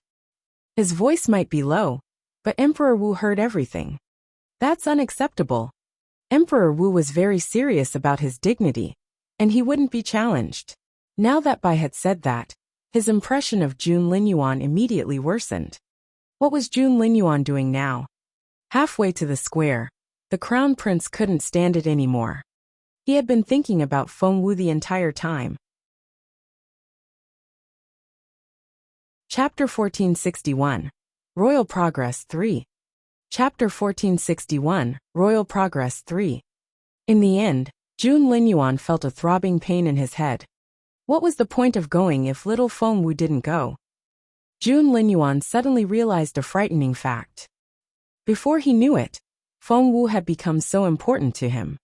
Without Feng Wu, everything was so dull. He sat there dazed for a very long time when he realized that shocking fact. When he returned to himself, "Feng," he told the carriage to stop. Phew. Feng sighed in relief. He knew it. The two of them couldn't stay mad at each other for long. But he had thought that Feng Wu would be the first to give in. As it turned out, the first to surrender was obviously the one who was more in love. "I left something behind at the house. Go fetch it for me," Jun Lingyuan told Feng. Feng cleared his throat. "Left something behind? My dear Crown Prince, don't you have a storage ring where you store all the important files?" That excuse was simply too lame and stupid. However, Feng wasn't going to expose his young master, so he put on his most innocent smile and asked, "Your Royal Highness, what did you leave behind?" Jun Lingyuan asked, "You don't know?" Feng played dumb. "I don't. Your Royal Highness, please enlighten me." Jun Lingyuan's carriage was in the center and drew the most attention. Therefore, when they saw Jun Lingyuan in the carriage staring at Feng outside in vexation, they all knew that something was going on. "Turn back." Jun Lingyuan threw a dirty look at Feng and told everyone to turn around. Since he was the crown prince, he was traveling with the whole shebang. It was practically an army. Everyone was dumbfounded. "Go back." Everyone looked at one another in bewilderment, because they didn't know why they had to turn around. Hadn't Feng said it earlier? Their delay would slow down the entire team. What on earth happened? They exchanged confused looks. Jun Lingyuan didn't let anyone question him. Looking at his dark face, no one dared to ask. "Your Royal Highness, time is running out. If we go back now, His Majesty may." Granny Gong tried to warn Jun Lingyuan, but he wouldn't be Jun Lingyuan if he listened. He only threw Granny Gong a resentful and displeased look. Resentful and displeased? Granny Gong felt perplexed. She could understand if His Royal Highness was unhappy, but why the resentment? Feng nudged her with his elbow and mouthed Feng Wu's name. Granny Gong was usually a smart person, but that didn't mean that was always the case. Like right now, she didn't know how Feng Wu had anything to do with this. Miss Wu still isn't here. Seeing that Jun Linyuan was getting more and more furious, and that the air felt like it was going to freeze, Feng lowered his voice and enlightened Granny Gong when Jun Linyuan wasn't looking. Granny Gong's eyes widened. Miss Wu isn't here? Why? She's on the entourage list. Chapter 1462. Why is His Royal Highness late? 1. Chapter 1462. Why is His Royal Highness late? 1. Feng said grumpily. Feng Wu really isn't here. Everyone immediately started talking and arguing. So, His Royal Highness really wants to go back because Feng Wu isn't here. So His Royal Highness really cares about Feng Wu, doesn't he? So His Royal Highness. Granny Gong was dumbfounded. Miss Wu isn't in the entourage? How can that be? Miss Wu should be here. Granny Gong searched everywhere, but when she couldn't find Feng Wu, she panicked.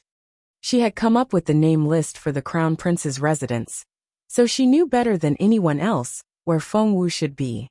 Her Majesty the Empress Dowager specifically gave the order that Feng Wu's name shouldn't be on the list, someone said in a low voice. The Empress Dowager's order. Immediately, all eyes were on Bishi. Bishi was from the palace, and she had been out last night. Knowing that she couldn't pretend that she was innocent, Bishi stepped out and spoke in a low voice. Her Majesty did summon me last night, and she asked me about Feng Wu, but I'm not to be blamed. Her Majesty doesn't like Feng Wu to begin with. Granny Gong's face darkened. So it was indeed because of Bishi. Are you an idiot? Infuriated, Granny Gong smacked Bishi on the forehead. Bishi was dumbfounded. Even those around her stared at Granny Gong in disbelief. Bishi had been sent here by the Empress Dowager, who had explicitly told everyone that Bishi was going to be the Crown Prince's concubine. But now Granny Gong had just hit her in front of so many people. Bishi was dumbfounded and stared at Granny Gong in disbelief. You hit me? You're just an old maid. How dare you hit me? Granny Gong took a deep breath. It was really tiresome to deal with such a stupid woman.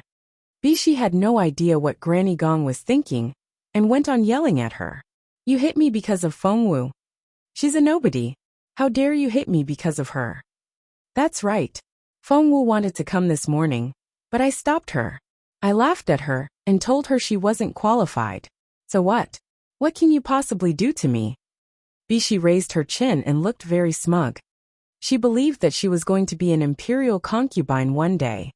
However, before she could go on, a fair, slender and strong hand wrapped itself around her thin, porcelain neck. Oh no! Bishi felt suffocated and couldn't breathe. She was then lifted up until her feet left the ground. Your Royal Highness. Feng had looked away for a moment, and the next thing he knew, Jun Linyuan had picked Bishi up by the neck. Your Royal Highness, don't. Granny Gong said hastily. Bishi had such a special status that she couldn't be handled roughly. Otherwise, Granny Gong wouldn't have put up with her for so long. However, crack. They heard the crisp sound of bones breaking. Everyone's eyes widened. They watched as Jun Linyuan snapped Bishi's thin white neck. Just like that, the pretty girl was dead.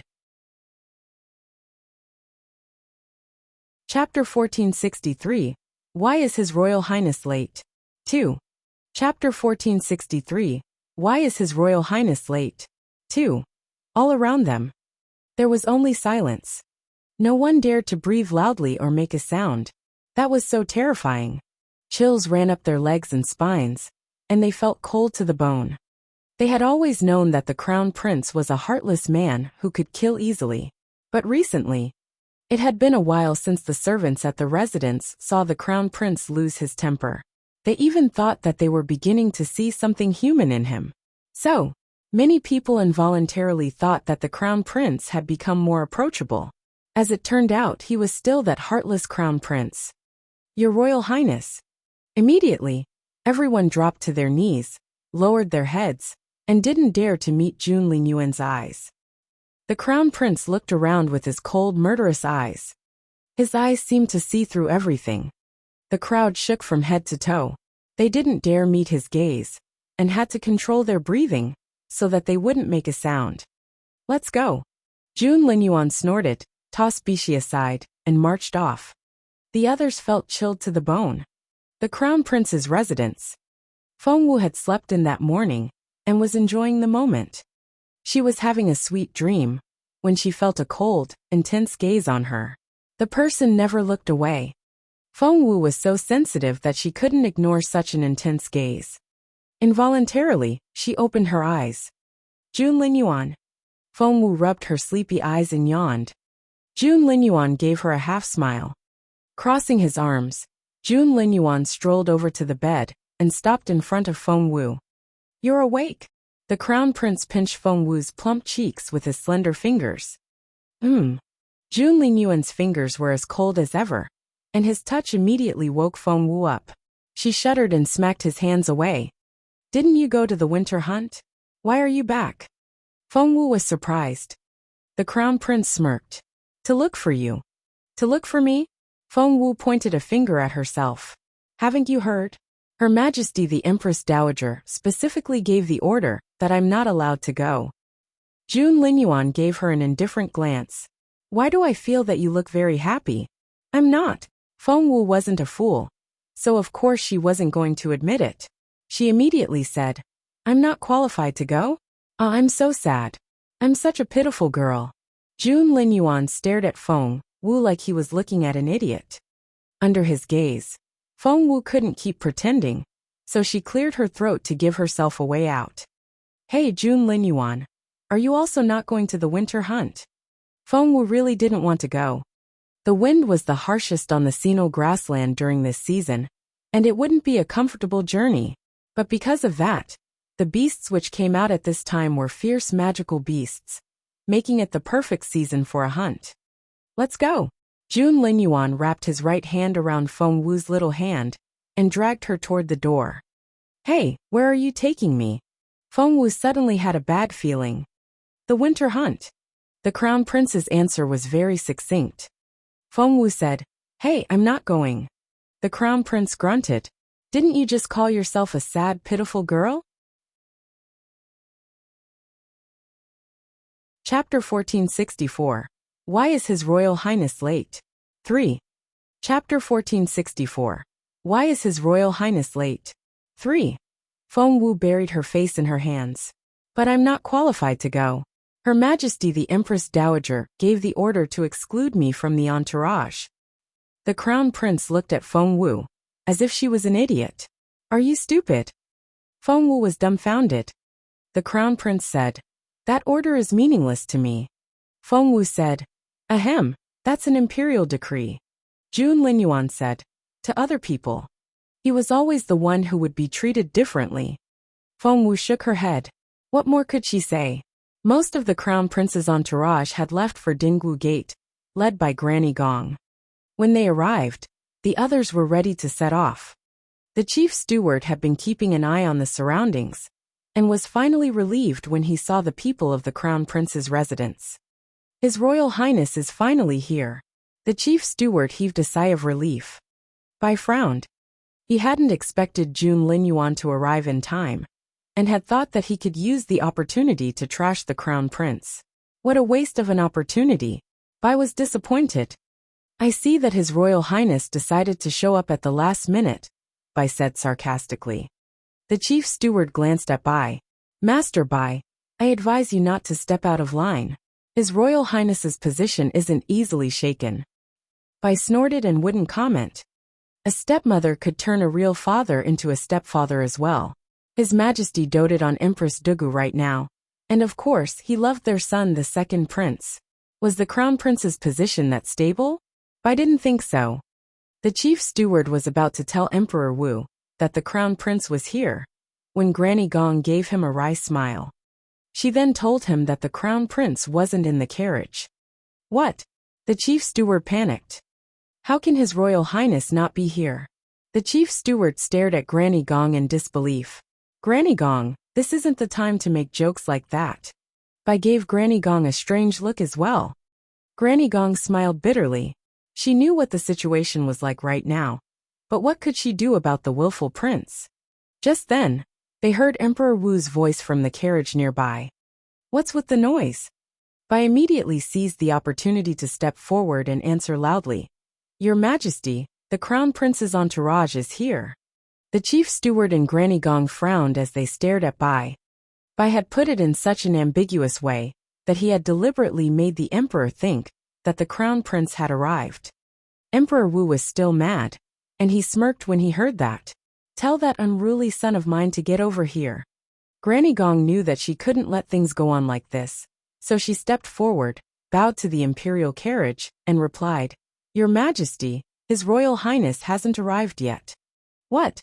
Empress Duga's instigation earlier already made Emperor Wu very displeased with Jun Lingyuan's arrogance, and he flared up when he heard Granny Gong's answer. Smack! Emperor Wu smacked his chair, and an armrest fell off. Seeing this, Empress Dugu immediately held his arm and said softly, Your Majesty, please don't be angry. Do calm down. Rage is bad for you, and your health is the most important thing. Chapter 1465 Untitled. Chapter 1465 Untitled. Holding Empress Duga's hand, Emperor Wu said in a solemn voice, Even you are concerned about my health, but that defiant son of mine, he wants to see me die from frustration, so that he can take the throne. That last bit was a very serious accusation. Empress Duga secretly rejoiced, but she feigned a terrified voice and said, Your Majesty, please don't be mad. I'm sure that's not the Crown Prince's intention. The more she tried to appease Emperor Wu, the angrier he became. Since he doesn't want to go, then don't. Emperor Wu waved his hand in vexation. Seeing that things were getting out of hand, Granny Gong ran to the Empress Dowager for help. The old lady was already in her carriage and couldn't be bothered to move around. However, she sat up in astonishment when she heard the news. Is the Crown Prince still not here? The old lady's face darkened. All the officials were waiting outside Dingwu Gate, and they had all heard Emperor Wu's opinion of his son, which was very bad for the teenager. Granny Gong nodded without hesitation. That shouldn't be the case. The Empress Dowager frowned and murmured, Junjun is the type of person who always keeps his promises. He won't arrive early, but he won't be late either. There has to be a reason for it. After that, she suddenly looked up and stared at Granny Gong. Speak. What happened in the Crown Prince's residence? Granny Gong said, Well, are you not going to tell me? Fine. The Empress Dowager stared at Granny Gong and said, Bring Bishi here. Bishi. Granny Gong felt like fainting. Bishi couldn't come, because Jun Linyuan had killed her. What? Seeing that Granny Gong wasn't moving, the Empress Dowager looked displeased. Miss Bishi. After some hesitation, Granny Gong finally told the old lady. Miss Bishi is dead. What? The Empress Dowager was astonished. She stared at Granny Gong in disbelief. How? Did someone kill her? Granny Gong said calmly, It was His Royal Highness. The furious Empress Dowager immediately calmed down. Was it Junjun? Yes, Your Majesty. Granny Gong nodded. All anger disappeared from the old lady's face, and she waved her hand. I'm sure Junjun had his reasons. So be it. It's no big deal. Granny Gong was speechless. She was already used to the Empress Dowager's behavior, so she wasn't surprised by her reaction. The others around the old lady were even more used to it, and no one looked the least bit disturbed. So, are you here because something happened to the Crown Prince? The Empress Dowager looked at Granny Gong. Granny Gong immediately said, His Royal Highness is late and hasn't arrived yet, so His Majesty is displeased. That's it. I thought it was something much bigger. Come, let's have a look. With Granny Lon at her elbow, the Empress Dowager left her carriage and headed for Emperor Wu's. Meanwhile, Emperor Wu was throwing a tantrum at Jun Linyuan's late arrival.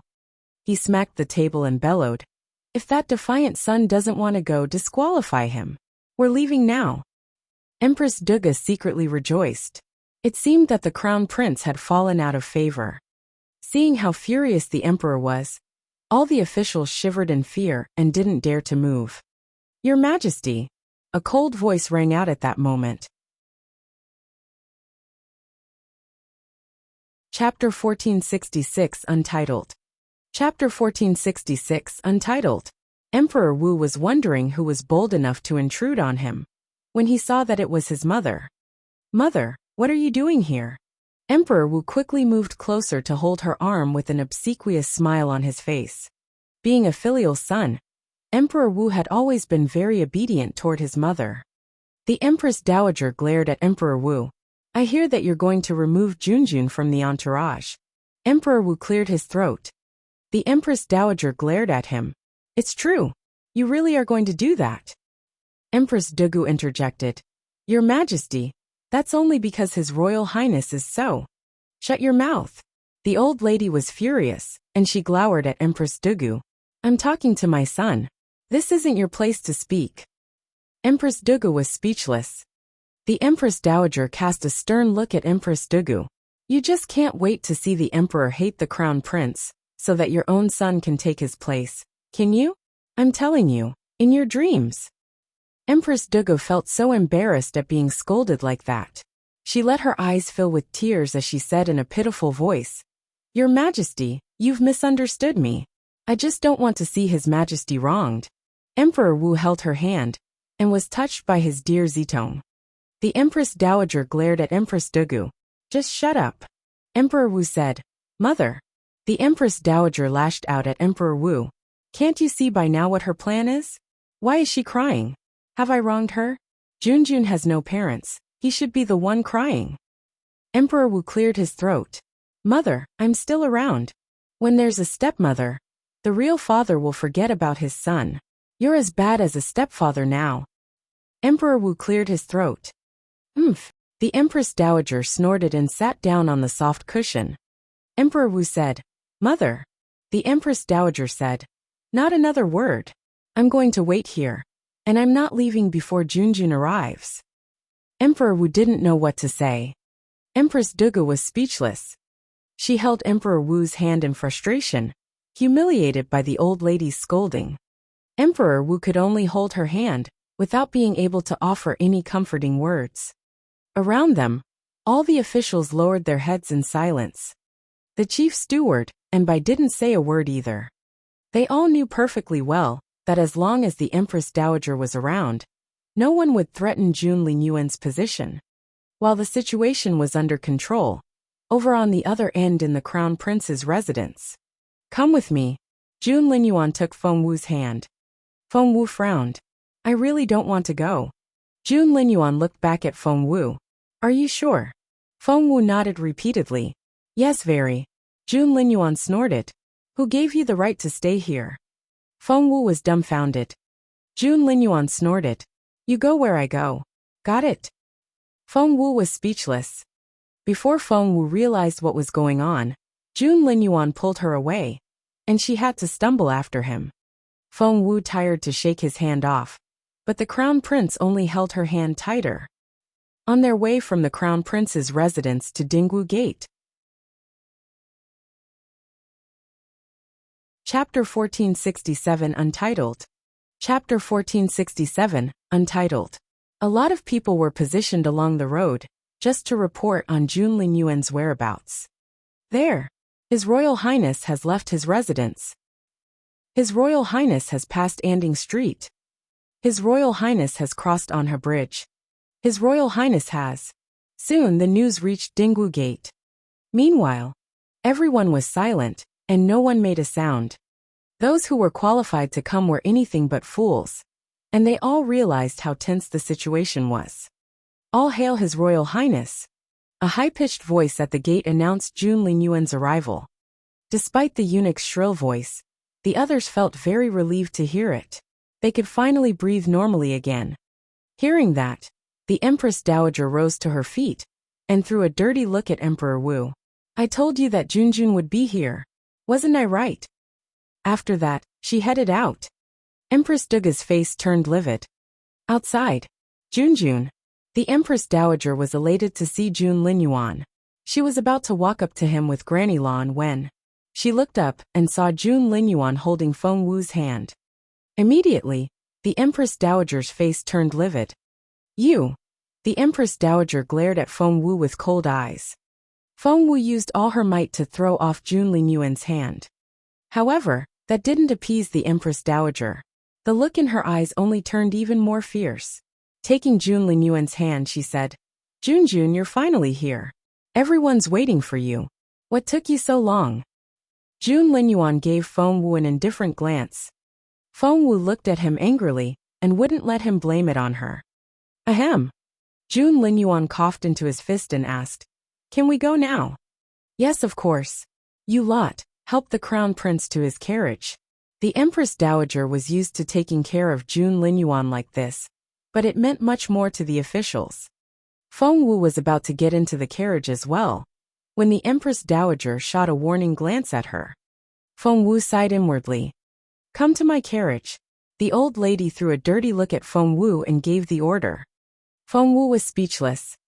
Granny Gong wanted to follow them, but her stomach lurched when she saw the look the Empress Dowager gave her. She gave Feng Wu a concerned look, before she turned her searching look on Jun Linyuan. Seeing that Jun Linyuan wouldn't respond, Granny Gong could only heave a sigh and leave the young people to their own devices. After a delay of nearly 2 hours, the procession finally started moving. In the Empress Dowager's carriage, the old lady sat straight in her seat with a solemn look on her face. She kept her unblinking gaze on Feng Wu. Feng Wu lowered her head and stood silently in front of the Empress Dowager, like a pitiful little girl. The air felt so heavy. Any other girl would have been frightened to tears by the atmosphere, but not Feng Wu. She was too strong to be affected. However, she had to look frightened. "Now you're nervous." The Empress Dowager was pleased when she saw how intimidated Feng Wu looked. Why was the Crown Prince late? She stared at Feng Wu. Chapter 1468 Untitled. Chapter 1468, Untitled. Feng Wu didn't know what to say, because she had no idea why Jun Linyuan was late. However, His Royal Highness has his own way of doing things, and as his maid, I know nothing about it. Feng Wu hesitated at calling herself a maid, but she was going to be Jun Linyuan's maid for the next 18 days, so she had to force herself to say it. The Empress Dowager snorted. "I knew it. How can you possibly know what the Crown Prince is thinking?" Feng Wu rolled her eyes inwardly. "If you knew that, why bother asking in the first place?" The Empress Dowager was visibly less displeased after that. But suddenly, she seemed to recall something, and the look in her eyes turned very fierce. "Feng Wu." She glared at Feng Wu. "How dare you?" She smacked the armrest. Any other girl would have been frightened to tears, but not Feng Wu. She was far tougher than the old lady could imagine. "Your Majesty, please don't be angry." Feng Wu made to kneel down. "Clean her hands," the Empress Dowager said angrily. Maids approached Feng Wu with punishment rulers in their hands and ferocious expressions. The look on Feng Wu's face changed a little. The Empress Dowager was surrounded by capable people, and 2 strong elderly maids pinned Feng Wu down and twisted her arms behind her back. Seeing this, Granny Lan was concerned, so when the Empress Dowager wasn't looking, she raised the curtain and shot Granny Gong a warning glance. Granny Gong had been waiting outside the carriage, and she immediately realized that Feng Wu was in trouble. That was bad.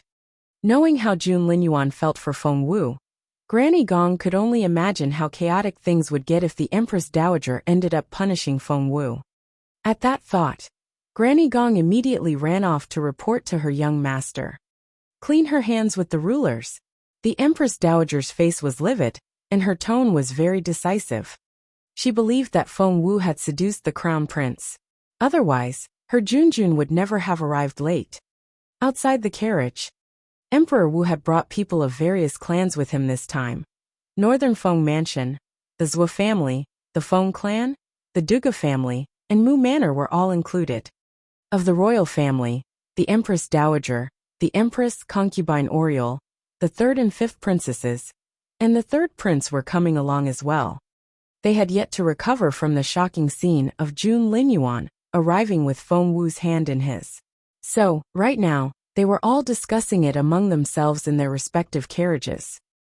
Lady Northern Feng wasn't happy about it, because she still didn't think that Jun Linyuan would be a good husband for Feng Wu. As for the Zhou family, Mrs. Zhuo's eyes were open so wide, and she wanted to throttle Feng Wu. Because of Dugu Yamo, Mrs. Dugu didn't hate Feng Wu any less than Mrs. Zhuo did. Lady Mu also disliked Feng Wu because of what happened to Mu Yaoyao. The Feng clan. Granny Gong had excluded the Feng clan from the list, but Empress Dugu had somehow managed to get their names added back. Therefore Feng Lu, Feng Sang and Lady Wang were also here. There were other families and clans as well. Mrs. Zhua and Mrs. Dugu were sitting in the same carriage at the moment. Mrs. Zhua frowned and asked Mrs. Dugu, "Sister, did you see it?" Mrs. Dugu asked, "What?" Mrs. Zhua said, "His Royal Highness and Feng Wu are quite familiar with each other." Mrs. Dugu smiled a little. "Sister, are you nervous?" "Well, Qing Wan is the Crown Prince's wife-to-be, so your reaction is only to be expected." Chapter 1469 Untitled.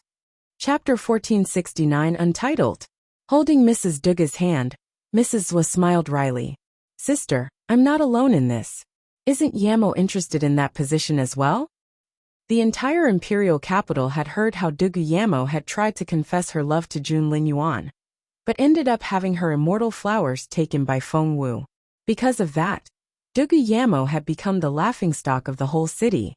Mrs. Dugu was furious when Mrs. Zhou brought that up.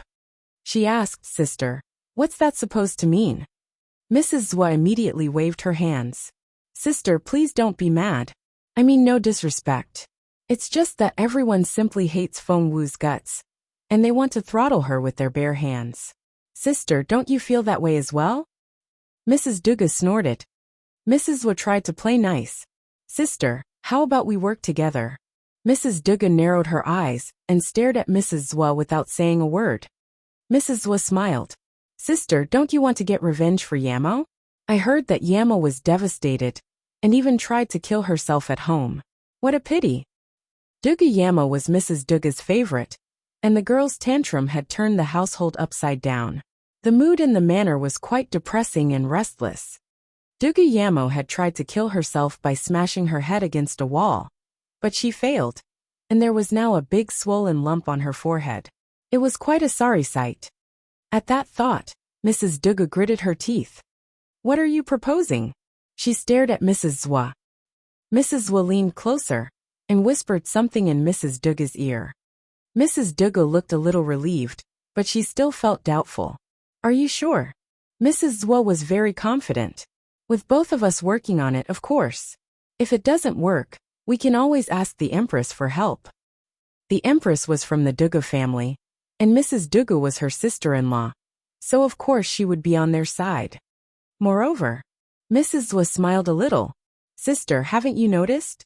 Her Majesty the Empress Dowager doesn't like Feng Wu either." Mrs. Dugu nodded and sighed. "That Feng Wu has really turned into everyone's target. She's going to have it very tough on this trip." Because it wasn't just the two of them who wanted to get rid of Feng Wu. Everyone just hates her. Mrs. Dugu smiled. Granny Gong ran at top speed to Jun Linyuan. In fact, the Crown Prince had been agitated ever since the Empress Dowager took Feng Wu away. He couldn't even clear his mind during his daily meditation. "Your Royal Highness," Feng alerted him from outside the carriage. The Crown Prince didn't reply. After a pause, Feng went on. "Her Majesty doesn't like Miss Wu. I'm afraid she's going to face some very difficult times." Jun Linyuan snorted. "She's so unruly. She needs the lesson." Feng was speechless. He thought, "So be it. Your Royal Highness. I hope you won't regret it later." Granny Gong hastily arrived at that moment. "Your Royal Highness, help. Her Royal Highness has taken out the medium redness and is going to flog Miss Wu." Granny Gong was worried sick. The medium redness.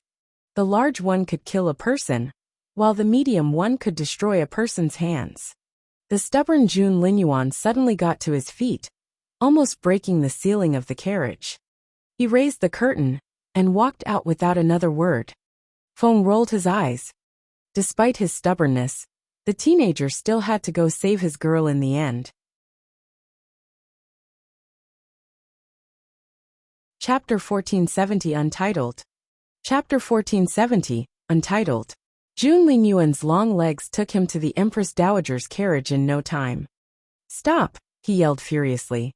His arrival brought an unbelievable pressure down on everyone's shoulders. His bellows were like a thunderclap, and the entire procession stopped involuntarily. The Empress Dowager almost had a heart attack. Her face went pale as she stared at Jun Lingyuan in astonishment.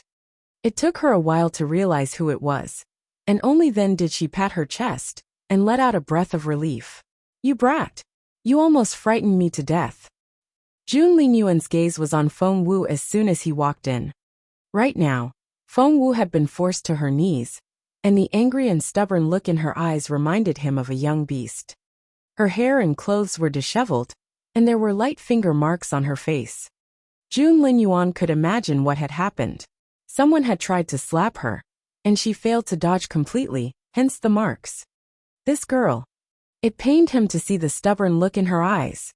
Without another word, Jun Lingyuan walked up to her, bent down, and gave her his hand. The crown prince had given Feng Wu his hand. Everyone envied Feng Wu so much. But, to their disbelief, Feng Wu smacked his hand away. She smacked him. Someone actually dared do that to the crown prince. No one was more astonished than the Empress Dowager. How dare that girl do such a thing to her Junjun? She wouldn't stand for it. Meanwhile, because the carriages had stopped, everyone turned their attention to this section. Everyone here was sharp-eared, and they all heard the noise from the Empress Dowager's carriage. They were all surprised. Mrs. Zhua and Mrs. Dugu were the most astonished of them all. "Get her out of here and chop her head off," the Empress Dowager yelled angrily. Everyone outside heard that shout. Mrs. Zhua and Mrs. Dugu's carriage was the closest, so they both heard it. They exchanged looks, and both rejoiced over Feng Wu's predicament. Luck was on their side. They didn't even have to do anything, and the Empress Dowager already despised Feng Wu so much. She wanted Feng Wu dead. Hence, the two ladies stopped talking and pricked their ears. And they weren't the only ones. Lady Wang and the other members of the Feng clan were also in shock. Feng Wu had offended the Empress Dowager, which was the worst news. The Feng clan was going to be incriminated. What should they do? However, to their utter surprise, Jun Lingyuan didn't get angry at Feng Wu. Instead, he looked at her in resignation. "Are you an idiot?" Jun Lingyuan jabbed Feng Wu's forehead with one long finger before pulling her to her feet.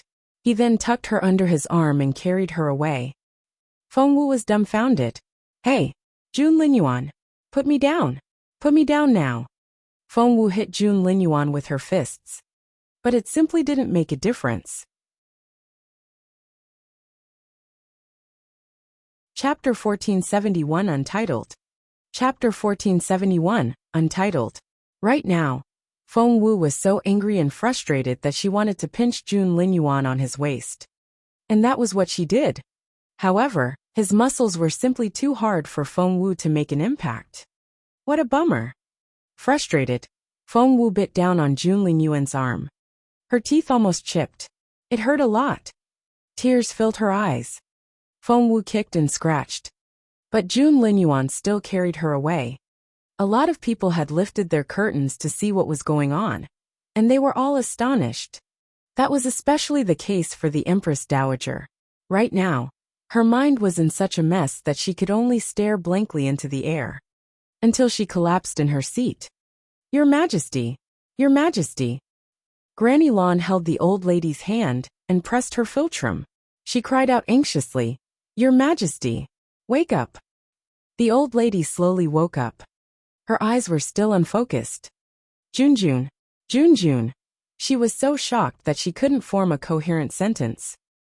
"His Royal Highness has left. Your Majesty, please calm down. We can talk about it. Don't get angry." Granny Lon comforted her in a low voice. How can Junjun tolerate that girl?" The Empress Dowager's voice shook. Granny Lon said, "Well, he let that girl do all those unruly things." Granny Lon said, "Well, why?" The old lady wouldn't accept the fact and was furious. After everything I've done to raise my baby, he let that annoying girl kick and punch him. Who the hell does she think she is, huh? She's nothing. Granny Lan tried to calm her down. Your Majesty, young people have their own way of doing things. So how about we leave it to them to sort out? No way. The old lady waved her hand angrily. That girl has such a seductive face. And it's so obvious that Junjun is under her spell. That's why he's been indulging her. No, I can't let that girl stay close to the crown prince anymore. Granny Lan didn't know what to say. Somehow, she felt that little Feng Wu was the one getting ordered around here. But she knew that the old lady hated Feng Wu at the moment, so she chose to remain silent. The Empress Dowager fumed for the rest of the journey, and the entire procession was enveloped in an oppressive atmosphere. That was, until they reached the outpost. With the emperor in the convoy, everything had to be elaborate. The outpost acted as a halfway residence for traveling officials, and wasn't exactly a comfortable place to stay overnight. Since Emperor Wu was visiting, the place had been cleaned inside out and revamped. Lord Mu was in charge of all the meals and accommodations. While Emperor Wu and his family settled down in the outpost, the rest of his entourage set up tents in the area nearby. The tents were set up around the outpost in perfect order. Emperor Wu, the Empress Dowager, and Jun Linyuan each had a building of their own, but the same couldn't be said for the rest of the convoy. In Jun Linyuan's carriage, Feng Wu had been kicking and biting ever since Jun Linyuan carried her off in front of everyone. She decided that had it not been for this guy, she would never have been threatened by the Empress Dowager and stared at like a circus monkey. The more she thought about it, the angrier she became, and the more she wanted to bite Jun Linyuan. Chapter 1472 Untitled. Chapter 1472 Untitled. But Jun Linyuan's muscles were too hard for her to bite, which only made Feng Wu angrier. She glared at him like an angry squirrel. However, Jun Linyuan only found the frustrated look on her face adorable, and he couldn't help but pinch her little ear. Feng Wu stared at Jun Linyuan in utter disbelief. She was furious, and he actually pinched her ear. And what was with that goofy smile on his face? Feng Wu didn't know what to do. Jun Linyuan, what on earth do you want? Instead of answering her, the crown prince threw her over his shoulder and walked out of the carriage. Hey, Jun Linyuan, put me down, or I'm really going to be mad. Feng Wu blushed. Before, when Jun Linyuan carried her away, there hadn't been many people around. But now, nearly everyone had gotten out of their carriages, and there were people everywhere. How could Jun Linyuan still do this? God knew how embarrassing this was. Moreover, looking up, Feng Wu saw Emperor Wu coming out of his carriage, accompanied by Empress Dugu and concubine Oriole. Emperor Wu saw Jun Linyuan, and his eyes widened in amazement. What the heck? Emperor Wu stumbled and almost tripped. Your Majesty. The chief steward immediately caught Emperor Wu by the arm and steadied him. Emperor Wu drew in his breath. Jun Linyuan. The arrogant, unapproachable Jun Linyuan was doing such a thing. That just wasn't something he was supposed to do. Am I seeing things? Emperor Wu blinked and opened his eyes wider. But he wasn't mistaken. Jun Linyuan was indeed marching forward with Feng Wu over his shoulder. Stop. Emperor Wu stopped Jun Linyuan. Right now the atmosphere felt rather strange. Jun Linyuan paused, turned around, and looked at Emperor Wu in bewilderment. Emperor Wu was furious. That brat. What is this? Acting so inappropriately in broad daylight. Emperor Wu stared at Jun Linyuan. Put her down now. However, to Emperor Wu's frustration, Jun Linyuan only gave him an indifferent glance before marching off with Feng Wu over his shoulder. That was a direct order from Emperor Wu, an imperial edict. But Jun Linyuan, he openly disobeyed it. Everyone stared at Jun Linyuan from behind, before they glanced at Emperor Wu. Emperor Wu could clearly sense his imperial halo, dimming a little at that moment. And Jun Linyuan's prestige rose yet again. Your Majesty. Empress Duga saw it as well, so she tugged at Emperor Wu's sleeve and whispered, His Royal Highness may not realize the impact of his conduct, But this is going to severely challenge your authority, which was very hard to build up. His Royal Highness isn't a child anymore. How can he still be so willful? He's not being willful. He's deliberately weakening my authority, Emperor Wu said resentfully. Empress Dugu was delighted. She was right. There was already a wedge between the father and son, and she had to make good use of the opportunity. Hence, Empress Dugu started making her little speech as she walked alongside Emperor Wu, and only the two of them knew what she said. In the Empress Dowager's room, arg, pressing her fingers to her temples, the old lady rolled around in bed in pain. Chapter 1473 Untitled. Chapter 1473, Untitled. Granny Lan was worried sick. She asked, "Your Majesty, how do you feel?" It was already too painful for the Empress Dowager to speak, and she could only grunt in agony. Granny Lan panicked and ran out of the room. While she sent the palace maids to fetch the imperial physicians, she herself went to report to Emperor Wu. Empress Dugu was listing Jun Linyuan's vices when Emperor Wu heard the noise outside. He immediately frowned. "Your Majesty, Your Majesty! Her Majesty the Empress Dowager is coming down with something, and she can't even speak now." Granny Lan had served the Empress Dowager for many years and was a well-respected figure in the palace. That was why she could see the emperor right away. Hearing this, Emperor Wu rose to his feet and threw a robe over his shoulders as he walked out. "What's going on? What's wrong with the Empress Dowager?" Emperor Wu asked. Granny Lan was so anxious that her face was pale. Her Majesty hasn't been feeling well since she got out of the carriage. She threw up once and went to bed without having any dinner. Right now, she's in so much pain that she can't even speak. Emperor Wu was a well-known filial son, and he was running as fast as he could now. He asked anxiously, "Where are the imperial physicians? Where are Master Chu and Master Bai?" "I've sent someone to fetch them. They should be here by now." Granny Lan didn't sound much calmer herself. After all, this involved the Empress Dowager's health, and it was too big a deal. So when Emperor Wu arrived, Master Chu and Master Bai were already there. "Master Chu." Emperor Wu walked in to see Master Chu opening his eyes as he finished checking the Empress Dowager's pulse. "How is Her Majesty?" Emperor Wu grabbed Master Chu by the collar. Master Chu looked a little pale, but his voice was relatively calm. "Your Majesty, Her Majesty's brain disease is flaring up, which is affecting her entire body." "Get to the point," Emperor Wu bellowed. Master Chu said sympathetically, "Your Majesty, Her Majesty's condition is very difficult to treat, and I don't have much confidence in myself." "How's that even possible? Aren't you the most skilled physician in the palace? How can you say that?" Emperor Wu yelled angrily. Master Chu said, "Your Majesty, we physicians aren't omnipotent." Emperor Wu said, "I don't care. Make sure Her Majesty is all right, or I'll have your head on a plate." Master Chu almost broke down. "But Your Majesty, there's only a 10% success rate, and I'm worried that even if I cure her now, she may still suffer from residual symptoms." Emperor Wu snorted. "Like I said, I don't care what method you use. I just want Her Majesty to be fine." Master Chu was almost driven mad. The Emperor ignored Master Chu and rushed inside to check on the Empress Dowager. Meanwhile, Master Chu almost pulled all his hair out. Master Bai had remained silent so far, but he suddenly spoke gingerly. Master Chu was too absorbed in his agony to notice. "Master, there's someone who might be able to help us." "Who?" Master Chu frowned. "Miss Feng Wu," Master Bai said solemnly. "Miss Feng Wu is a great doctor, and she cured the Empress Dowager the last time she had a brain condition. So maybe she'll know what to do this time." Master Chu frowned. "Are you sure?"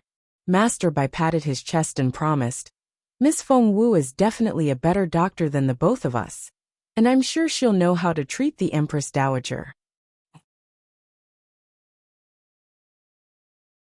Chapter 1474 Untitled. Chapter 1474, Untitled. Master Chu, we're running out of ideas here. Miss Feng Wu is our only hope. Master Bai said anxiously. Her Majesty won't last much longer. Master Chu sighed. In that case, go ahead. Yes. Master Bai dashed off after obtaining Master Chu's permission. The building which the Crown Prince was in was a restricted area. However, after Master Bai explained the Empress Dowager's perilous situation, he was soon given permission to enter. Inside, Feng Wu and Jun Linyuan were sitting opposite each other. Feng Wu was in a fit of pique, and the Crown Prince looked equally angry. Neither of them were speaking to each other. That was what Master Bai saw when he walked into the room. To Master Bai's astonishment, Feng Wu, the rumored little maid, was sitting opposite the Crown Prince like his equal. What was more, she was giving the Crown Prince attitude. That was unbelievable. Jun Linyuan stared at Master Bai. Master Bai didn't dare delay, and he immediately got to the point. Her Majesty the Empress Dowager isn't feeling well. Miss Wu, help. Jun Linyuan frowned. He was never an affectionate person, but he still cared about the Empress Dowager. What happened? Jun Linyuan asked, his face darkening. Master Bai repeated the diagnosis, then concluded. Her Majesty was probably upset by what happened earlier today, hence the relapse. Jun Linyuan didn't know what to say. Miss Feng Wu, please go have a look at the Empress Dowager. Otherwise, Her Majesty may not be able to survive. Jun Linyuan glanced at Feng Wu. Feng Wu didn't want to, because the Empress Dowager hadn't exactly been nice to her, and she wasn't one to hesitate to get revenge. However, beggars couldn't be choosers, and Feng Wu was fully aware of that. If she turned a blind eye to the Empress Dowager, and she really died, the consequences would be very severe. God really liked to play tricks on her. Rubbing her numb temples, Feng Wu rose to her feet and said in resignation, I'll go with you and have a look. Elated, Master Bai immediately led the way. Feng Wu walked past Jun Linyuan without saying a word.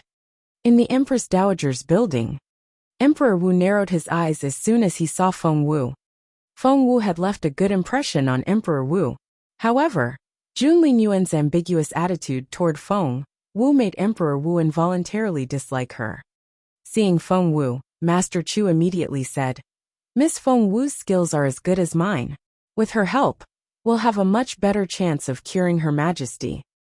Emperor Wu stared at Feng Wu for a while, and eventually nodded. Master Chu was very relieved. But, to Master Chu's surprise, while Emperor Wu gave his permission, the Empress Dowager didn't.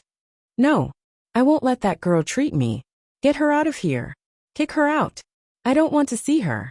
Go away. The Empress Dowager reacted very violently when she knew that Feng Wu was going to be her doctor. Feng Wu frowned a little. She didn't like treating the Empress Dowager either. She was a supreme-level medicine refiner, and was usually respected by everyone. But now the old lady was so rude. Feng Wu said coldly, Your Majesty, you are indeed having a relapse. Not treating it won't kill you, but it'll do irreparable damage to your brain. It's your decision.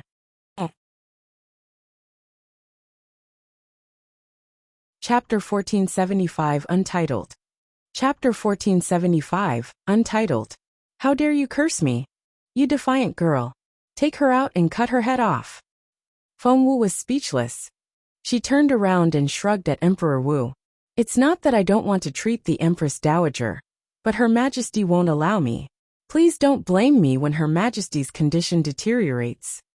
After that, she ignored the Empress Dowager, who was drained of all color from the pain, and turned to leave. Emperor Wu was dumbfounded. He couldn't imagine that someone could be as bold as his defiant son. Feng Wu! Emperor Wu bellowed. Feng Wu paused and looked at Emperor Wu in resignation. Her Majesty is blessed, and her condition isn't life-threatening for now, but it will get worse, and she'll be in more and more pain. After a pause, Feng Wu added, When that happens, her condition will be so severe that no medicine will work on her, and there's nothing I will be able to do. Emperor Wu was dumbfounded, but he soon realized what she said. Then why are you still leaving? Treat her now. Feng Wu shrugged. Her Majesty won't let me. Emperor Wu's face darkened. Treat her.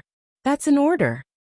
With no other choice, Feng Wu went up to the Empress Dowager and said, Your Majesty, I'm going to treat you. Go away. I would rather die than have you treat me. Get out.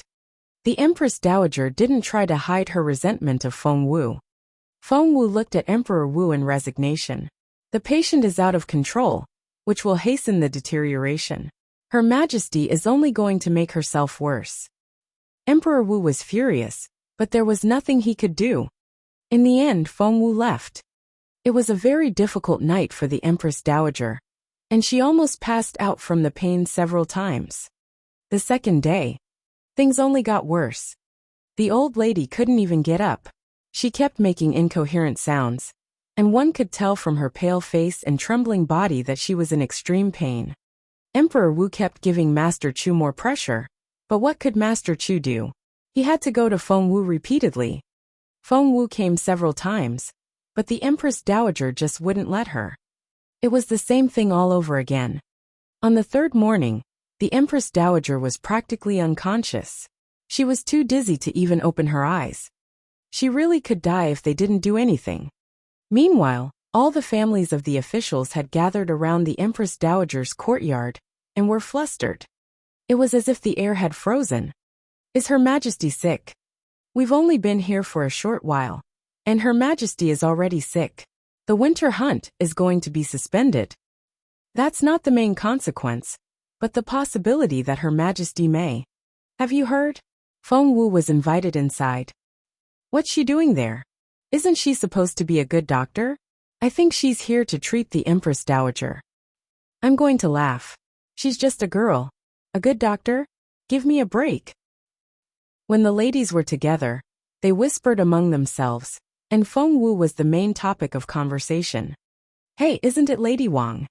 Soon, they noticed that Feng Yinfeng's wife was there as well. Lady Wang didn't have anywhere to hide, and soon became the center of attention. Mrs. Wu's eyes flickered when she saw Lady Wang, and she smiled. Lady Wang, Feng Wu is the fifth daughter of your clan, isn't she?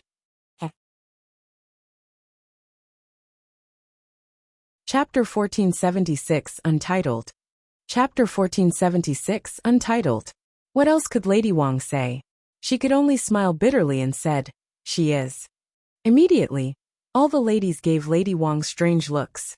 Mrs. Wu feigned an indifferent tone. Lady Wang, I've been meaning to tell you something for a long time, but I've hesitated to do so. Mrs. Wu, feel free to speak your mind. Lady Wang forced herself to face the questioning looks. Isn't your Feng Wu out of line? Mrs. Wu frowned. Is that how the Feng family raises their daughter? Of course not. Before Lady Wang could reply, Feng Lu said loudly. Mrs. Wu, Feng Wu is a vile and evil person by nature. My family's teachings have nothing to do with it. Lady Wang added. That girl went to northern border city 5 years ago, and lived like a wild person out there. It's not a surprise that she became so twisted. Mrs. Wu didn't expect to hear such a reply. She had thought that Lady Wang would be on Feng Wu's side. If that was the case, that made things much easier. Mrs. Wu smiled. Lady Wang, to be honest, Feng Wu's reputation isn't exactly good at the moment. Lady Wang smiled bitterly. Really? Mrs. Wu said. That's right. Everyone's been saying that Feng Wu is the crown prince's bed-warming maid. But she's the daughter of the Feng family. How is she ever going to get married? Lady Wang smiled wryly. That's true. I've talked to her about it, but... She hesitated before she finished her sentence. This was such a good chance to slander Feng Wu, that she didn't want to waste it. At that thought, Lady Wang smiled in resignation and said, that girl wanted to be His Royal Highness's maid, and nothing we said could stop her. What else could we do? Wow. That shocked a lot of the ladies. They thought that Feng Wu stayed with Jun Linyuan because he forced her to. But judging from Lady Wang's tone, the crown prince hadn't forced Feng Wu at all. She was the one who wouldn't leave him alone. Really? Feng Wu offered to be His Royal Highness's maid herself? Mrs. Dugu asked casually. Lady Wang gave them a bitter smile. I shouldn't be saying this, but that girl is so willful and arrogant, and she's constantly giving me headaches. She's fatherless, and her mother is mentally ill. Her uncle and I have tried to keep her in line, but she's just so impossible. Therefore, we can only let her do whatever she wants. There's nothing we can do, even if we want to. Those words made the other ladies exchange amazed looks. So Feng Wu had really volunteered to be the crown prince's little maid? She was so infatuated. Immediately, the ladies that had liked Feng Wu before all frowned. They all looked down on a girl without self-respect. I didn't know Feng Wu was like that. I used to think quite highly of her. As it turned out, she was telling everyone that His Royal Highness forced her to stay with him, but being in love with the crown prince isn't all that bad. But only a despicable person would pretend to be all innocent. While the others expressed their disdain toward Feng Wu, Mrs. Zhua and Mrs. Dugu exchanged excited looks.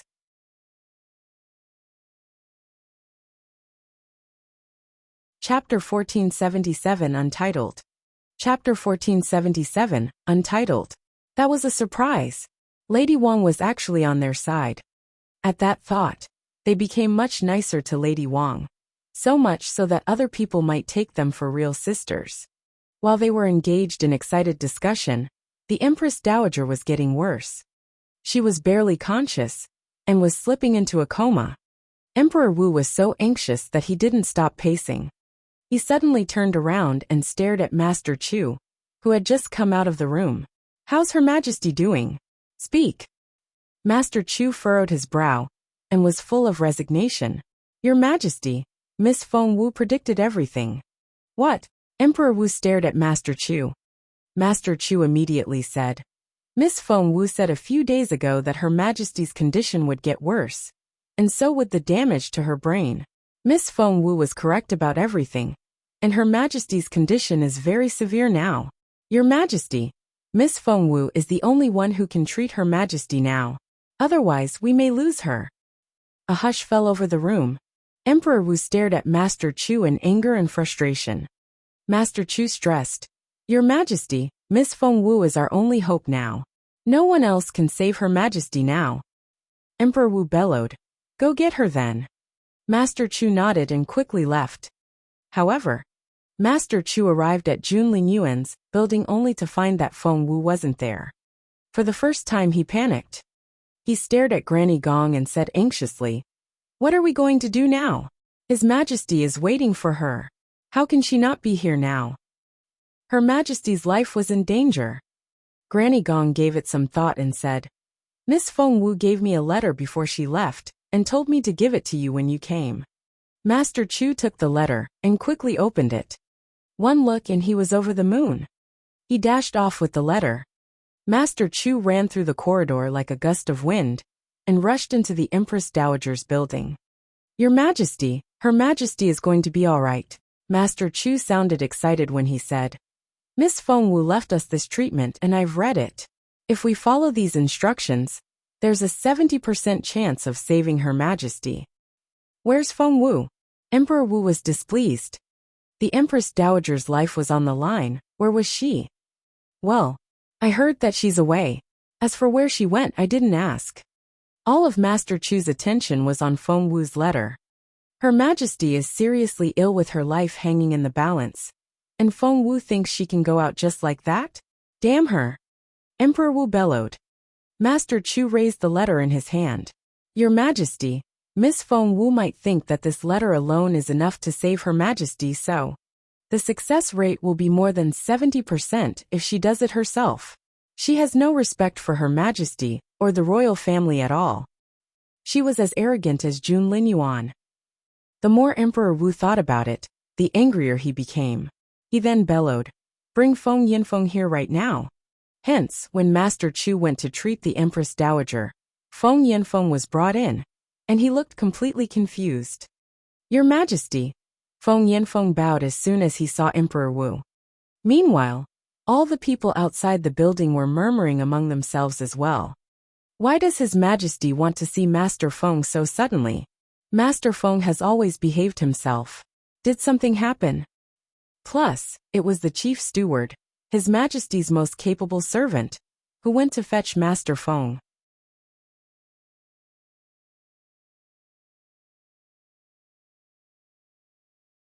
Chapter 1478 Untitled. Chapter 1478, Untitled. Plus, it was the chief steward, His Majesty's most capable servant, who went to fetch Master Feng. The mood felt rather heavy. Master Zhua, Master Dugu, Lord Mu, and many other people were all confused. They all wanted to know what on earth was happening inside. In the building, Feng Yinfeng had only just knelt down when Emperor Wu raised a leg and kicked Feng Yinfeng in the chest. Feng Yinfeng felt a stabbing pain in his chest. Before he knew it, he was flying backward. He flew all the way out of the building. Wow! It happened so suddenly that everyone outside was astonished.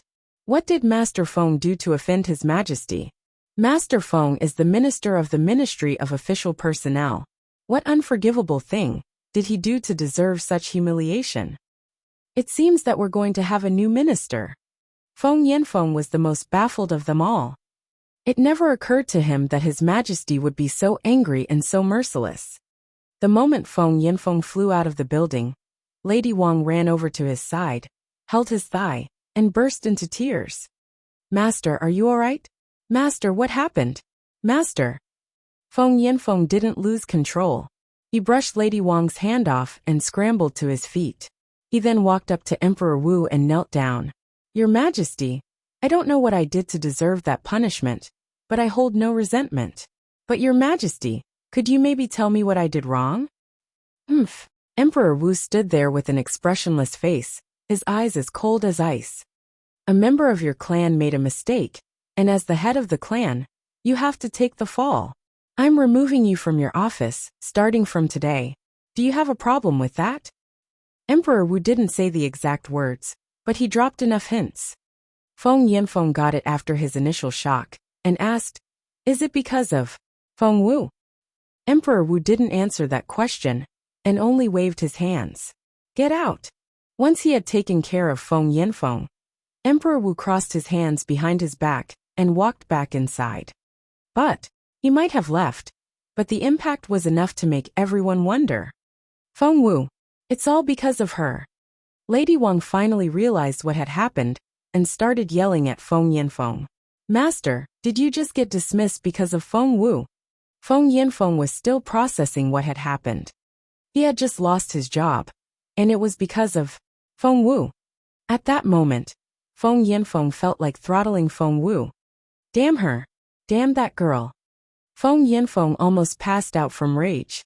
People of the Zhua and Dugu families exchanged looks and reveled in his predicament. Sister, that's so hilarious, ha ha ha. Mrs. Zhua held Mrs. Dugu's hand and laughed wholeheartedly. Luck really is on our side. I didn't expect Feng Yinfeng to be kicked out so easily. Mrs. Dugu nodded. But why? Mrs. Zhua was confused. What did Feng Yinfeng do to upset His Majesty so much? Or rather, what did Feng Wu do? Because of her relationship with the Empress, Mrs. Dugu had more information. I'll tell only you, Mrs. Dugu told Mrs. Zhua. I heard that Feng Wu could have treated Her Majesty when she got sick, but Feng Wu went off to enjoy herself and abandoned Her Majesty. You're tuning in to the Li Mei's Wuxia Whispers YouTube channel. We're so grateful for your support. And don't forget to subscribe to join us on this incredible journey through captivating stories. Your generosity through donations truly makes a world of difference, as it's the primary source of revenue that allows me to expand and enhance this channel for you.